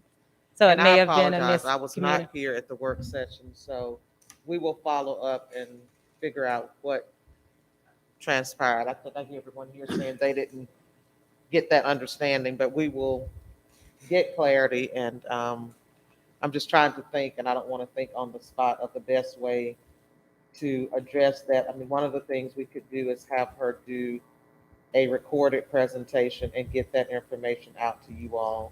And then that could be a start, because I don't want us to have to wait until the next work session. So I can work with Dr. Watley on that with her. That'd be great. And then if there is another, I don't know if we'll have another call meeting, but I know there are a couple of things sort of circulating in the air about things that need to Yes. be rescheduled. That may be an opportunity if the board is okay with having that recorded information sent out sooner rather than later. And then that way, if we schedule a call meeting, we might be able to follow up Have with some follow-up questions, or if we questions. need Yes. some additional information, we can reach out. Yes. And Mr. Davis, and then Dr. Yeager. Dr. Thomas, you've got a hard job. And I feel like that we as a board, and it's per policy, have not been able to offer you the support that I read around the state and around the country that other boards have offered their superintendents. My old school district where I grew up was Gainesville, Florida. And the superintendent of Gainesville, Florida, was on national news bucking the Florida governor on the mask mandate. And she made it very clear, my board supports me. And presumably that was done by vote. According to our policy, which is JBCC, infectious diseases is totally in your lap. And I feel one is I feel like you're, in many respects, you're in a very hot seat, and we as a board can ask questions, but we really are not, in this case, a team of 10. And that's why I'm you know, I wrote an email earlier to you today to say that I was surprised and, you know, would that we haven't been at least discussing the mandating of vaccinations of our staff. And I mean, that is a hard pill to follow. And, you know, you to bear that on your own shoulders by yourself, to me, isn't fair.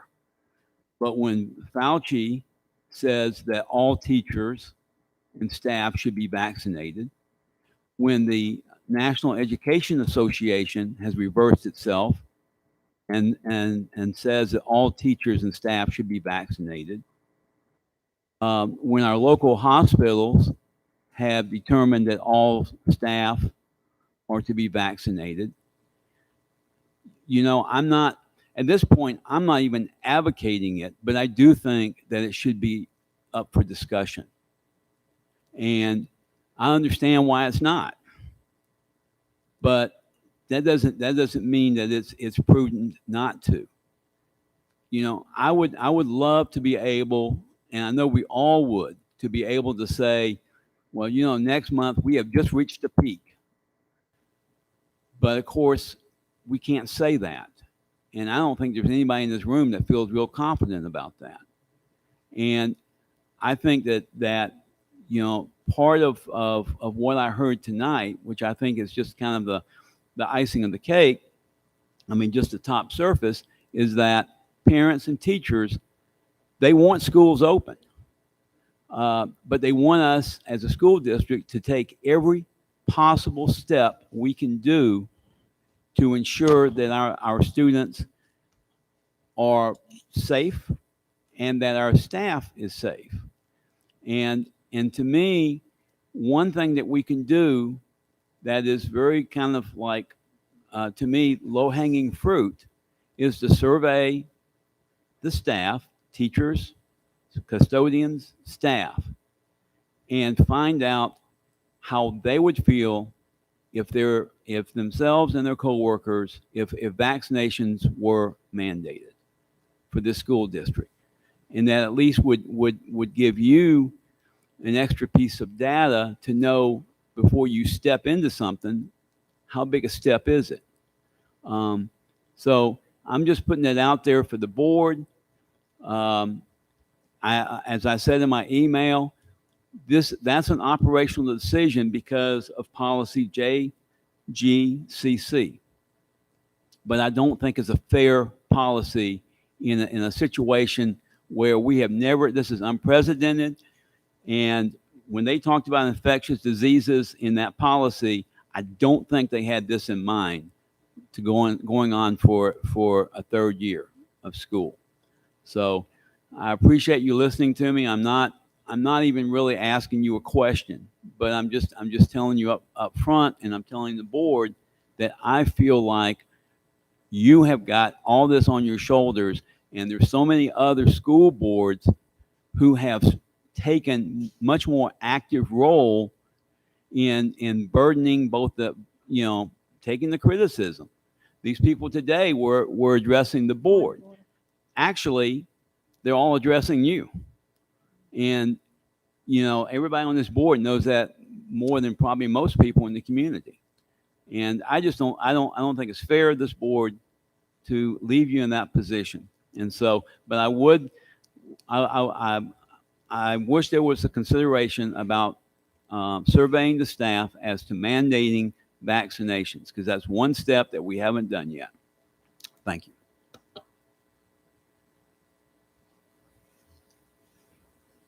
Thank you, Mr. Davis. Any additional thoughts or questions for Dr. Thomas? I don't really know what to do with that. The heavy, what was just dropped on our laps. And so I would ask that we find a way to answer that, or at least speak to it. I'm not suggesting we do that now. Okay. So I believe I did ask in the Google Doc about the possibility of a policy about vaccinations. And I believe the reply I got was they would advise against that right now because of losing staff who did not want to be vaccinated, and that we have a need to keep our staff present as much, if not more, than having them vaccinated. But that was the answer. I'm not sure who wrote that answer, but that's the answer I was given when I asked if policy committee should do a vaccine mandate. Thank you. I didn't read that part.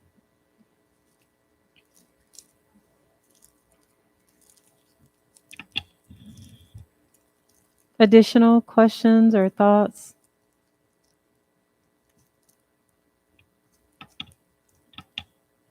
All right, does that conclude your report? Okay, we'll move forward to the policy. Well, I'm sorry, I switched paper. Hold on. Is it okay? To 7.1, these are our policies, regulations, and exhibits to be posted for 4 weeks for public comment. Dr. Yeager? Yes, we talked about these at the work session. There have been no questions or concerns expressed to me, so I move that we move all these policies up for public comment as presented. So moved. All right. So we have a motion on the floor to move these policies. Was that a second? I think I moved and she seconded. Okay.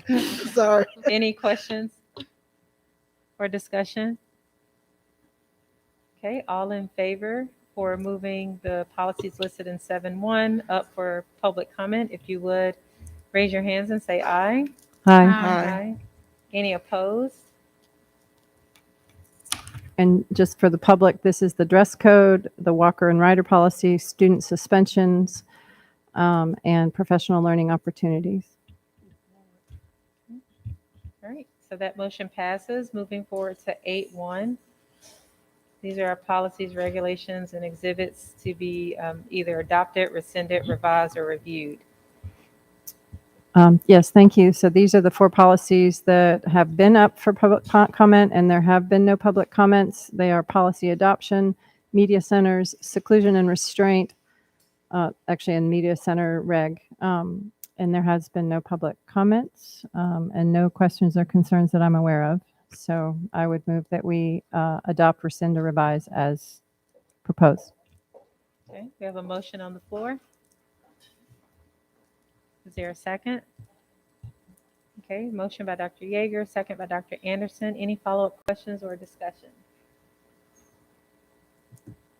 All right, all in favor of adopting, rescinding, or revising or reviewing the policies listed in 8.1, if you would raise your hands and say aye. Aye. Any opposed? Any abstaining? All right, we'll move forward to our financial report, the approval of the May financials. Mr. Schoeneman provided a report for us last week. The floor is open for a motion. I move that we accept the report. Second. Okay, we have a motion by Dr. Yeager, a second by Dr. Maddox. Any follow-up questions or discussion? I do have some, and I'm going to save them for our fiscal responsibility meeting. Just some, yeah, I have some questions, and I'll save them until then. Okay.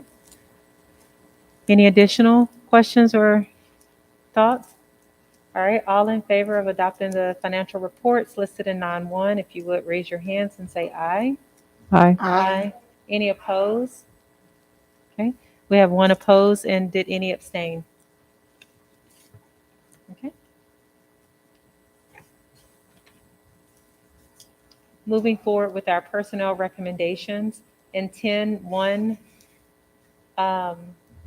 we have the board report, then we have the addendum in 10.2, the job description of the Braille list and lead social worker in 10.3, and then in 10.4, the community school organizer. Mr. Gaskins,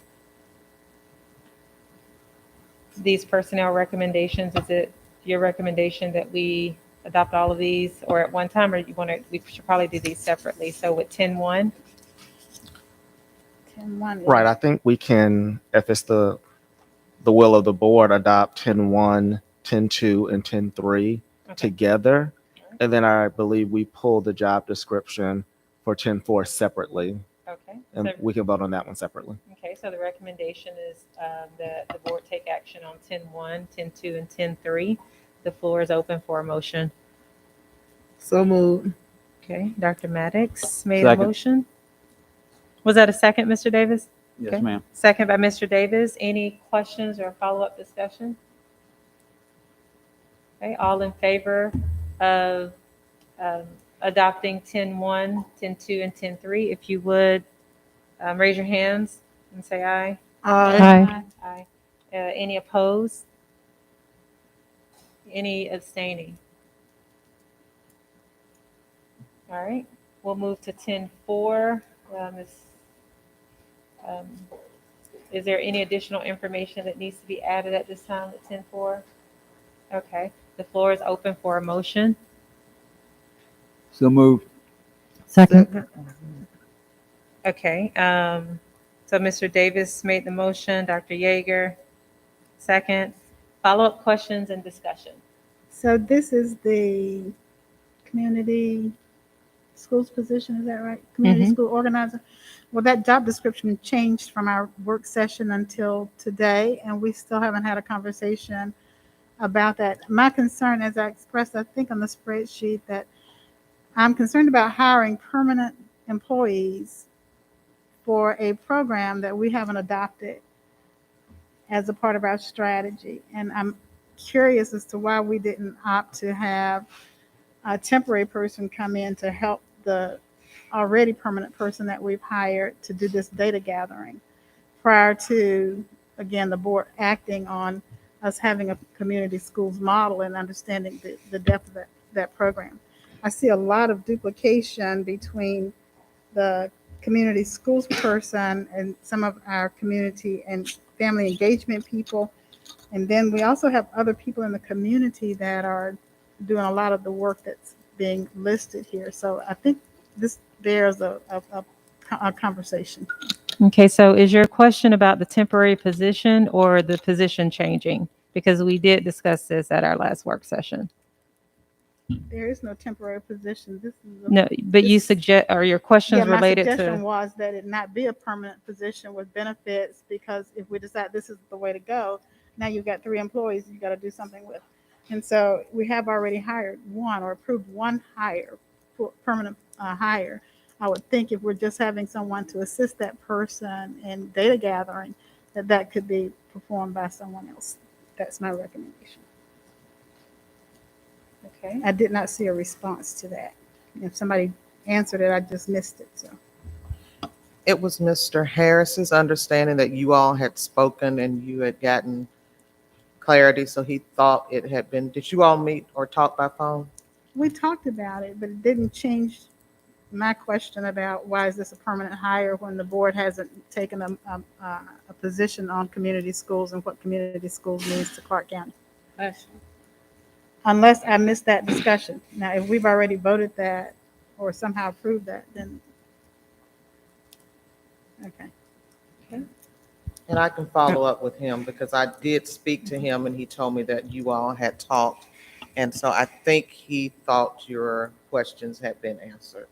Right. But I will add so the issue or the question that you now have is about that position being temporary until there's a position from the district that the board has approved for a community schools model, I don't see why we would hire people to implement something that is not a part of our strategic plan and has not been made a part of our strategic plan with So any I kind of do goals. recall, Ms. Davis, that we had this discussion a few months back, and we talked about how that was approved when we approved the charter. So in one of our board meetings several months back, you brought that up, and we talked about the community schools model being one of the foundational premises of it. of the charter, and that was approved when that charter was approved. So that has already been basically approved through the charter, and the state approved that model in the charter. We just have not made meaningful strides toward making that a reality. So it has already, so that part is done. So the board has already voted that we will have a community schools model back when we voted for our charter. That was a part of the charter. Okay. And that was what the state approved in the charter, and that was one of the expectations of the implementation of that charter from I the just don't state have board. any definition on it, so that's fine. Yes, ma'am. So we did, I remember us discussing that a few months back, and And I still don't have any better definition. Okay. yes, ma'am.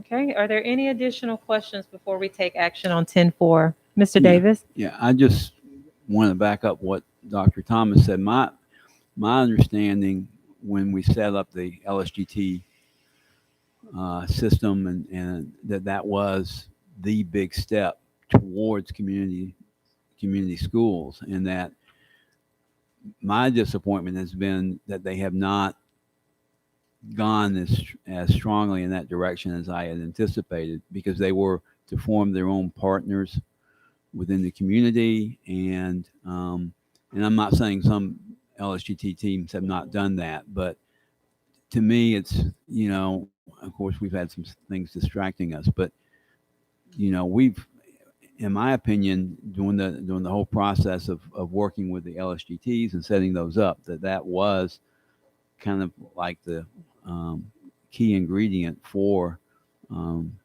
community schools. So are we doing semantics? Are you saying that LSGTs are the same as the community action team that this position is calling for us to set up? And then a separate, a third team that looks and behaves like the LSGT? Because I did not see a connection between, and again, maybe I just missed that. I did not see a connection between our LSGTs as a part of our charter system contract and community schools. I just did not see that. So I'm sorry if I overlooked that. I'll go back and read the charter. Well, one of the bodies that this position works with in the various schools is the LSGT team. Okay, so let me interject because we talked about this at work session. And so if there are additional questions that still remain, if the board is not feeling that we need to vote on this, or we don't have to, but we need to take some type of action. I don't think it's prudent, it's not efficient for us to redo a conversation that we've already had. And so I'm going to ask for additional comments that are new.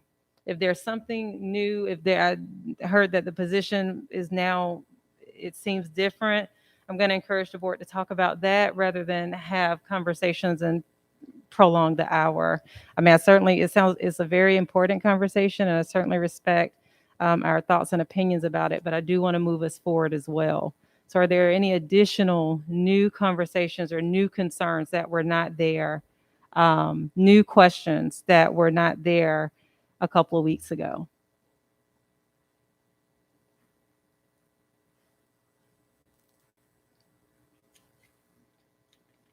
If not, the floor is open for a motion. Do we have a motion by Davis and Yeager? That's right. Okay. If there are no additional questions, all in favor of approving the job description that is listed in 10-4, which is our community school organizer, if you would show by raising your hands and saying aye. Aye. Aye. If there are any opposed, the same sign. Aye.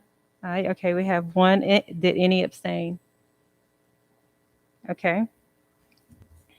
We'll move forward to the consent agenda. Just as a reminder, we have removed items 11.7 and 11.12 from the consent agenda. And so the floor is open for a motion for those remaining items. So moved. So it's Maddox and Anderson. Dr. Anderson for the second.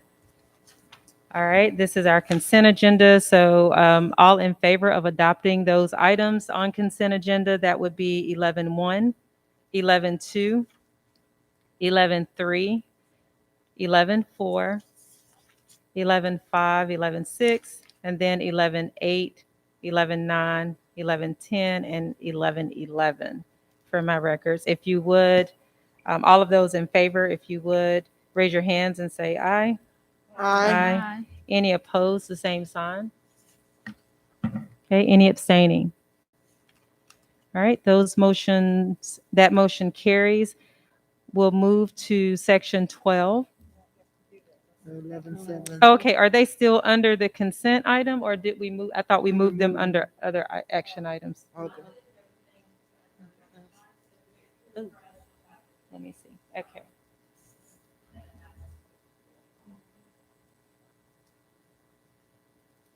I don't see 11.7 under 12.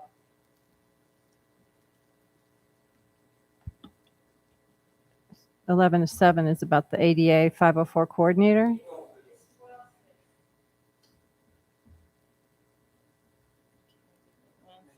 No, it's not. I refreshed twice. 6. Okay, yeah, I have 12.7 and then 12.8. That's what it should read, Ms. Palmer. 12.6 and 12.7.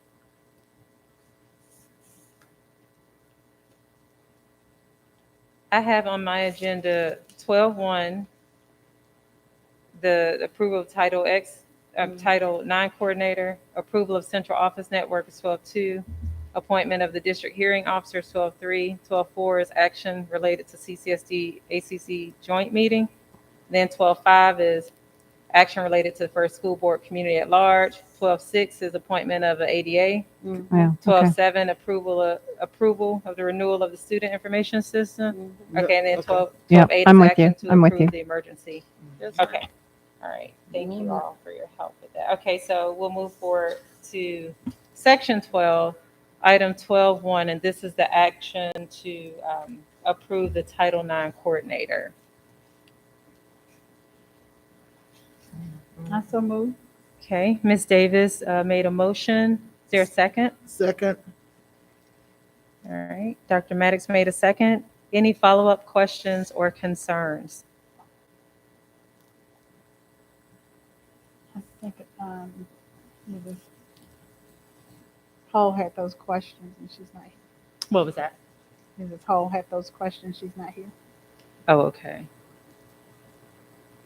All right, I all in think favor just- of, oh, I'm sorry. Just to answer that, we had a Google Doc where I think both Ms. Hall and I entered our questions, and those questions were answered. As far as I know, I don't know. I can't speak for Ms. Hall, but at least they were all answered in the document. So, thank you. All in favor of approving the Title IX coordinator and equal opportunity coordinator, if you would raise your hands and say aye. Aye. Aye. Any opposed, the same sign. Aye. Okay, was that one opposed? Yes. Okay. And then any abstaining? Okay, so that motion carries. We'll move forward to 12.2. This is action to approve central office network equipment purchase. The floor is open for a motion.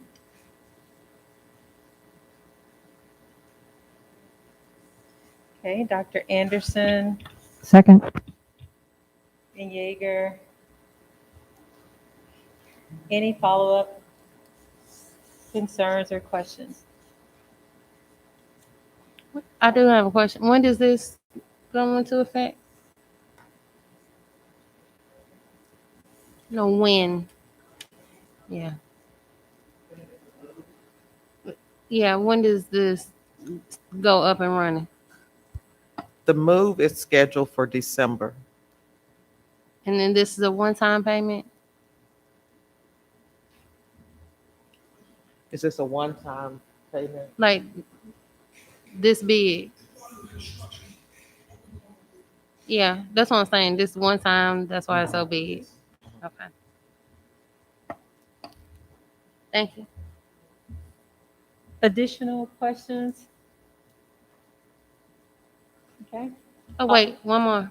Who's responsible for the upkeep? Someone else or technology for Clark County School District?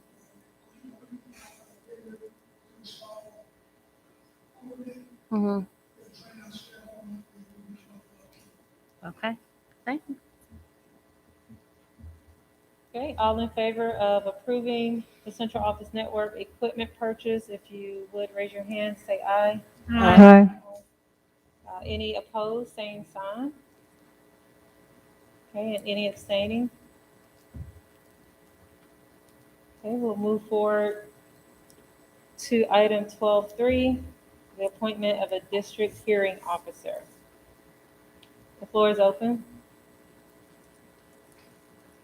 I so moved. Okay, Second.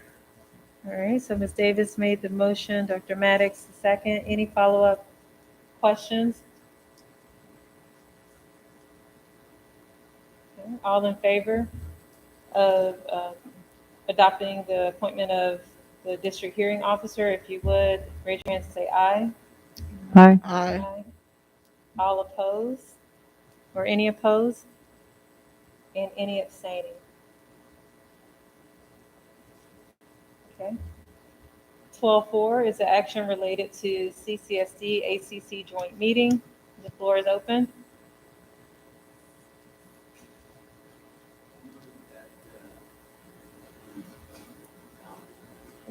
Second. Okay, so Mr. Davis made the motion, Dr. Maddox the second. Were there any follow-up questions?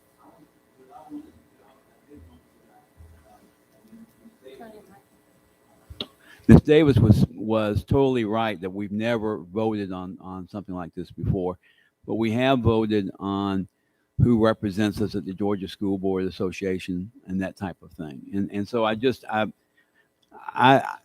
feel as chair of the Government and Community Relations Committee that when we plan a action that we should have the full authority of the board behind it.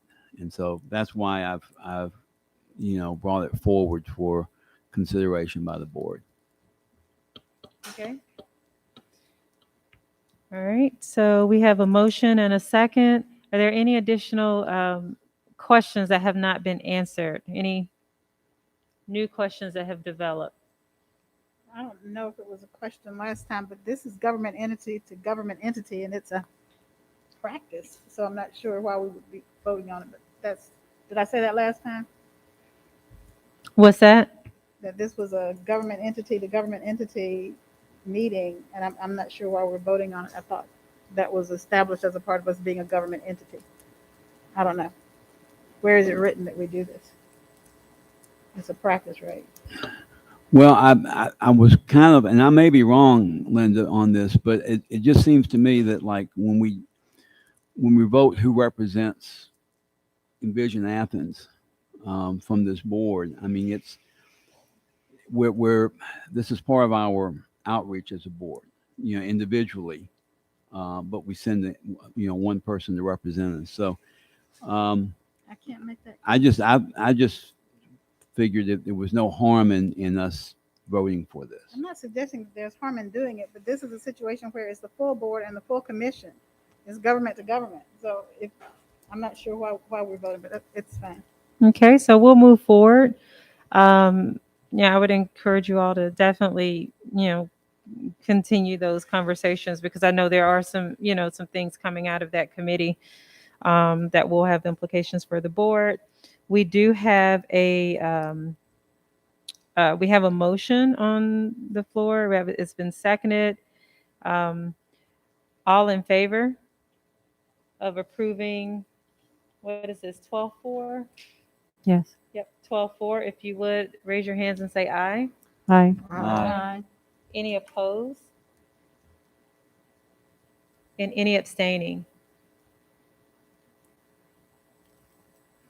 Okay, We'll move forward to item 12.5.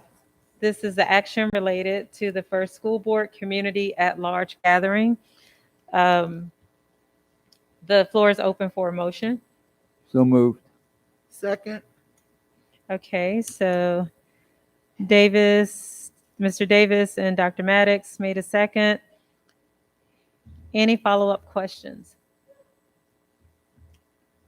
I have the same ones. All right, any follow-up discussion? Yeah, I did want to point out a couple of things. We've got, if one other board member could participate, it would give us more freedom in terms of doing what Ms. Gallagher has introduced us to, or introduced me to, which is the World Cafe. And so, because we would have 3 groups, and but we would have 4 breakout sessions in 2 different events.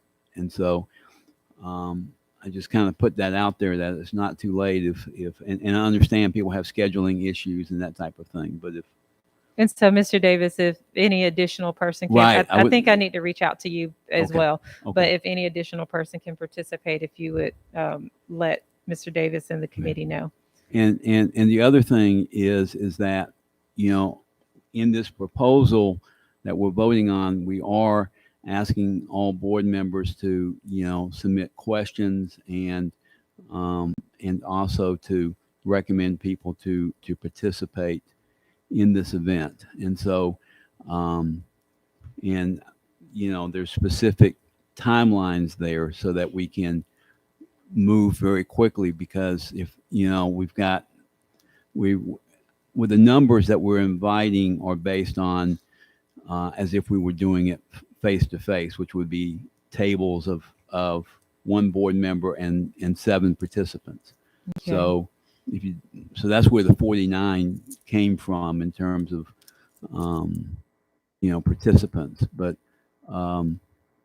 we want to encourage, we need to have questions that we're asking feedback on. And again, this is on board operations. It's not on the running of the school district. It's how we function. And so that would be very helpful. And also if folks can nominate, I put down 2 because of the, 2 per board member because of the numbers. We have gotten 12 people who have responded so far. We've had 11 neighborhood leaders who have expressed a desire to participate. And we've had 1 LSGT has already nominated 1 person, but they've got until the end of next week to complete that process. Okay. And then if we can have our individual names there early, so that we will then know how many we can advertise on the Clark County website. So. Okay, so if you can send the board just like you may have already sent It's all this, here. but if you can just send like a reminder, like Oh, if a you reminder, haven't heard, yes. if you haven't heard from, if you still needing to hear from people pretty I got you. soon. Yeah, I if you got can send just a reminder, and also with the urgencies, particularly with the timeline and needing to have those people back to your committee, I think that would be helpful. Thank you. I will. Okay, Ms. Davis. So I understand that this is in response to Cognia. And so how does this survey of the community differ from the survey that we just completed with GSBA of the community about board operations? And where is the integrity in how we structure these questions to get the responses that we're trying to get? It's not where you just, I got a question and you get some people together and answer that. You got to do something with that information. Who's processing that information? And again, this is not, there's a science to obtaining information in an unbiased way. And I'm very concerned about that aspect of what we're trying to do. And I don't know, I've heard of World Cafe and I understand what you're doing, but I don't understand where is your support, or where is our support as a board in making sure that we are not introducing bias into this conversation. So All right. there's a facilitator who is helping with making sure that, so the questions are more of suggestions that are then vetted and put into the format that supports the design of this process, this method. And then the conversation is just a conversation starter. So there would have to be ongoing conversations with people in the community, but building some kind of communication. Talk loud here. Can't hear you on this Communication. end. Can you hear me? A little bit loud. Can There you you hear go. me Do now? that. There you There we go. go. This is more about building relationship or establishing relationships and giving people and I sent an email with several YouTube videos and articles to better explain kind of like what it is that we're doing, what the process looks like, and then what next steps should be. I'm afraid I didn't get to I'll watch videos. I'll but resend it to you. I'm sure if you send it, I don't delete things.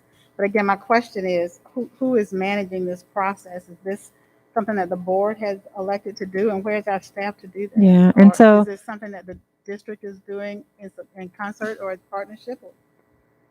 And so I think, and I know I've been wrong earlier, I do apologize again, but I think we talked through a good bit of this at our work session, but it's something that's being sponsored by the Government Relations Committee. They don't want to just sponsor it in as a committee, but they would like the whole board. So in essence, it's really a special call board meeting that is gathering community input. And from my understanding, the committee, this will just be something additional that we can use and speak to as a way that we've gathered information and are building capacity to gather information from stakeholders. And so we have the survey that has been put out through GSBA. And then this is just another additional way in which this committee recommended, or they had an idea that this could help in those efforts as well. I think this is something that the district is aware of, and again, it is something that we discussed, I feel, in detail a couple of weeks ago. I just keep reading our responsibilities as a board, and I'm just not finding a fit for that. So thank you. Yeah, I But we are definitely can I'm understand sorry. that, Dr. But we are Maddox. trying to think outside of the box. One of the, I think our collective passion as a committee is that we want to be more visible to the people who voted for all of us. And while we're not trying to take over district business, we do want people and our constituents to understand that we care. We want to hear their concerns. And again, it's a listening session, and it's not about what the district is doing. This is about the relationship with the board. That's what this particular session is. So we're not competing with the survey or anything that's being done through the district. This is an opportunity. And Ashley, during our meeting, Mr. Harris also stated some very of how the same type of energy is going to be some of the ideas, and I'll let him share those. I don't want to leak all and take his thunder, but similar type of ideas of bringing the board in so that we are able to engage. Because I know we talked about before about having town halls, and that was kind of discouraged by having different town halls with different board members. So we trying to come up with other ways to let our constituents know, hey, thank you for voting for us. Thank you for having the trust in us. We do want to listen. We are here. We are visible. And so this is one step that is headed in that direction. All right. Okay, so I think we do have a motion, right, on the floor. Yeah, by Davis and Maddox. Okay, all in favor of adopting the first board community at large gathering, if you would raise your hands and say aye. Aye. Aye. All opposed, the same sign. And any abstaining? Thank you. So that motion carries, and again, Mr. Davis, or designee from the committee, if you could just send out some, just another reminder, put it just so we don't lose it and forget to follow up. We'll move forward to items 12.6. This is appointment of the ADA 504 coordinator. The floor is open for a motion. Okay, Ms. Davis. Second. Okay, Davis and Dr. Yeager made a second. Any additional questions or thoughts? These are just the routine appointments we have to do annually. Is that right? I thought so. Thank you. Yes, ma'am. And there's staff people that are in other full-time positions, but we just have to have a designee for those different roles. You're correct. Yes, ma'am. Is there any particular reason that the board votes on these? We actually have had that conversation because it is written that the superintendent should appoint someone in these capacities, and that's what has been done in the past, but it's been being brought for vote.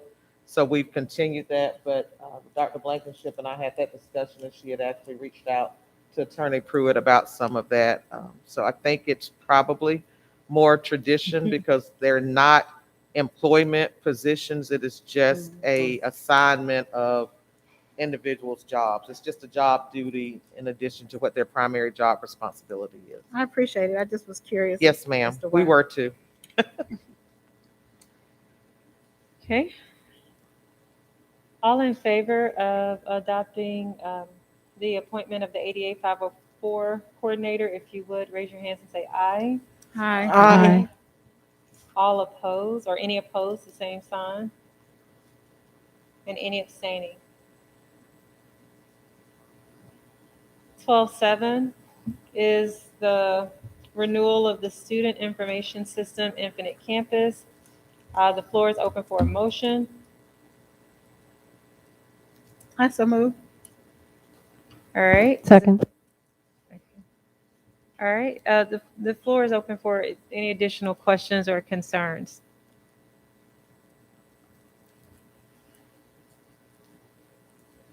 Okay.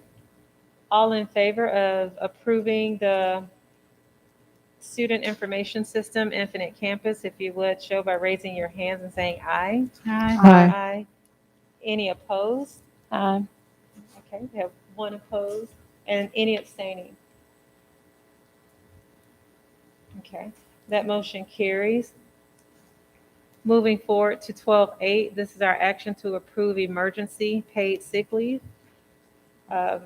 If you could give us just Yes, some ma'am. additional I've just information shared a before we open document the with floor. each of you. You should have it in your email.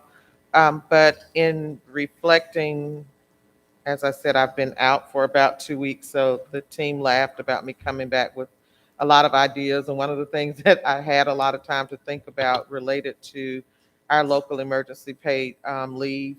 And so in an effort to provide for increased health and safety for the staff and students of Clark County, we would like to use the procedures outlined in the document that I've shared with you all to provide a local extension of emergency paid sick leave.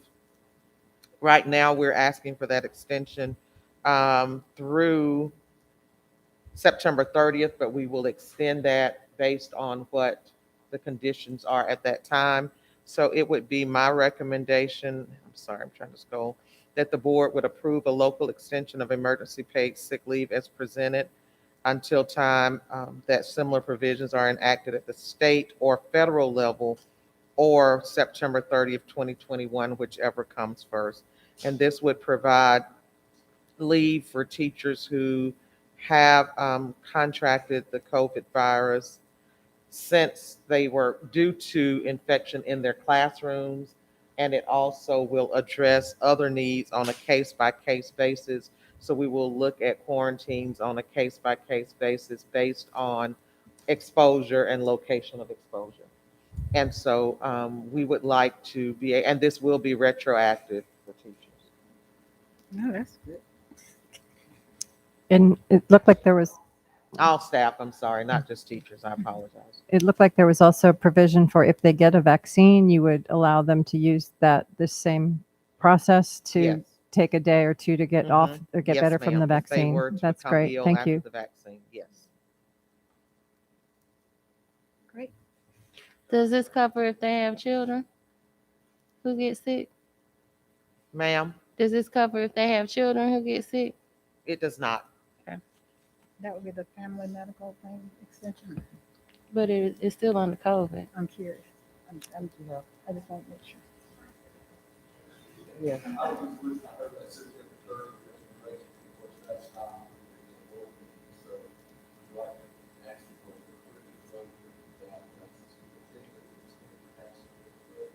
That's an excellent idea. Thank you, Attorney Cruz. That's why we keep you around. So I only heard every other word. Could you repeat that? Can you repeat that, Ms. Davis? I couldn't understand. I couldn't hear everything. His recommendation would be that if it needs to be extended because of current conditions, that the board would authorize me to extend that without having to do a call meeting, because September 30th is before the next board meeting. So would I be authorized to extend that based on current pandemic conditions? And I'll just amend that to say with notification. Yes, ma'am. There we go. And I would do that. And I will second that change in the. All right. Any additional questions about this before we open the floor for a motion? All right, the floor is open for a motion. I so moved. Second. Okay. Something went fast tonight for me. Okay, Thank you. Ms. Davis Thank made you. the motion, and then I think I heard either Dr. Maddox or Dr. Anderson. all. Somebody. Yeah, all of us did. Everybody said it. Okay. Dr. Anderson for the second. Any follow-up questions? All right. All in favor of, I'm sorry, were there some follow-up questions or comments? No, from ma'am. Ms. I was just saying this is a good move. Thank you. Yeah. Thank you all for your support. All in favor of approving the emergency paid sick leave as amended with those small changes, if you would, raise your hands and say aye. Aye. Aye. Any opposed? And any abstaining? All right, we'll move forward to 13.1, which is adjournment. The floor is open. I so moved. Ms. Davis? Is there a second anywhere? Got a second? Okay.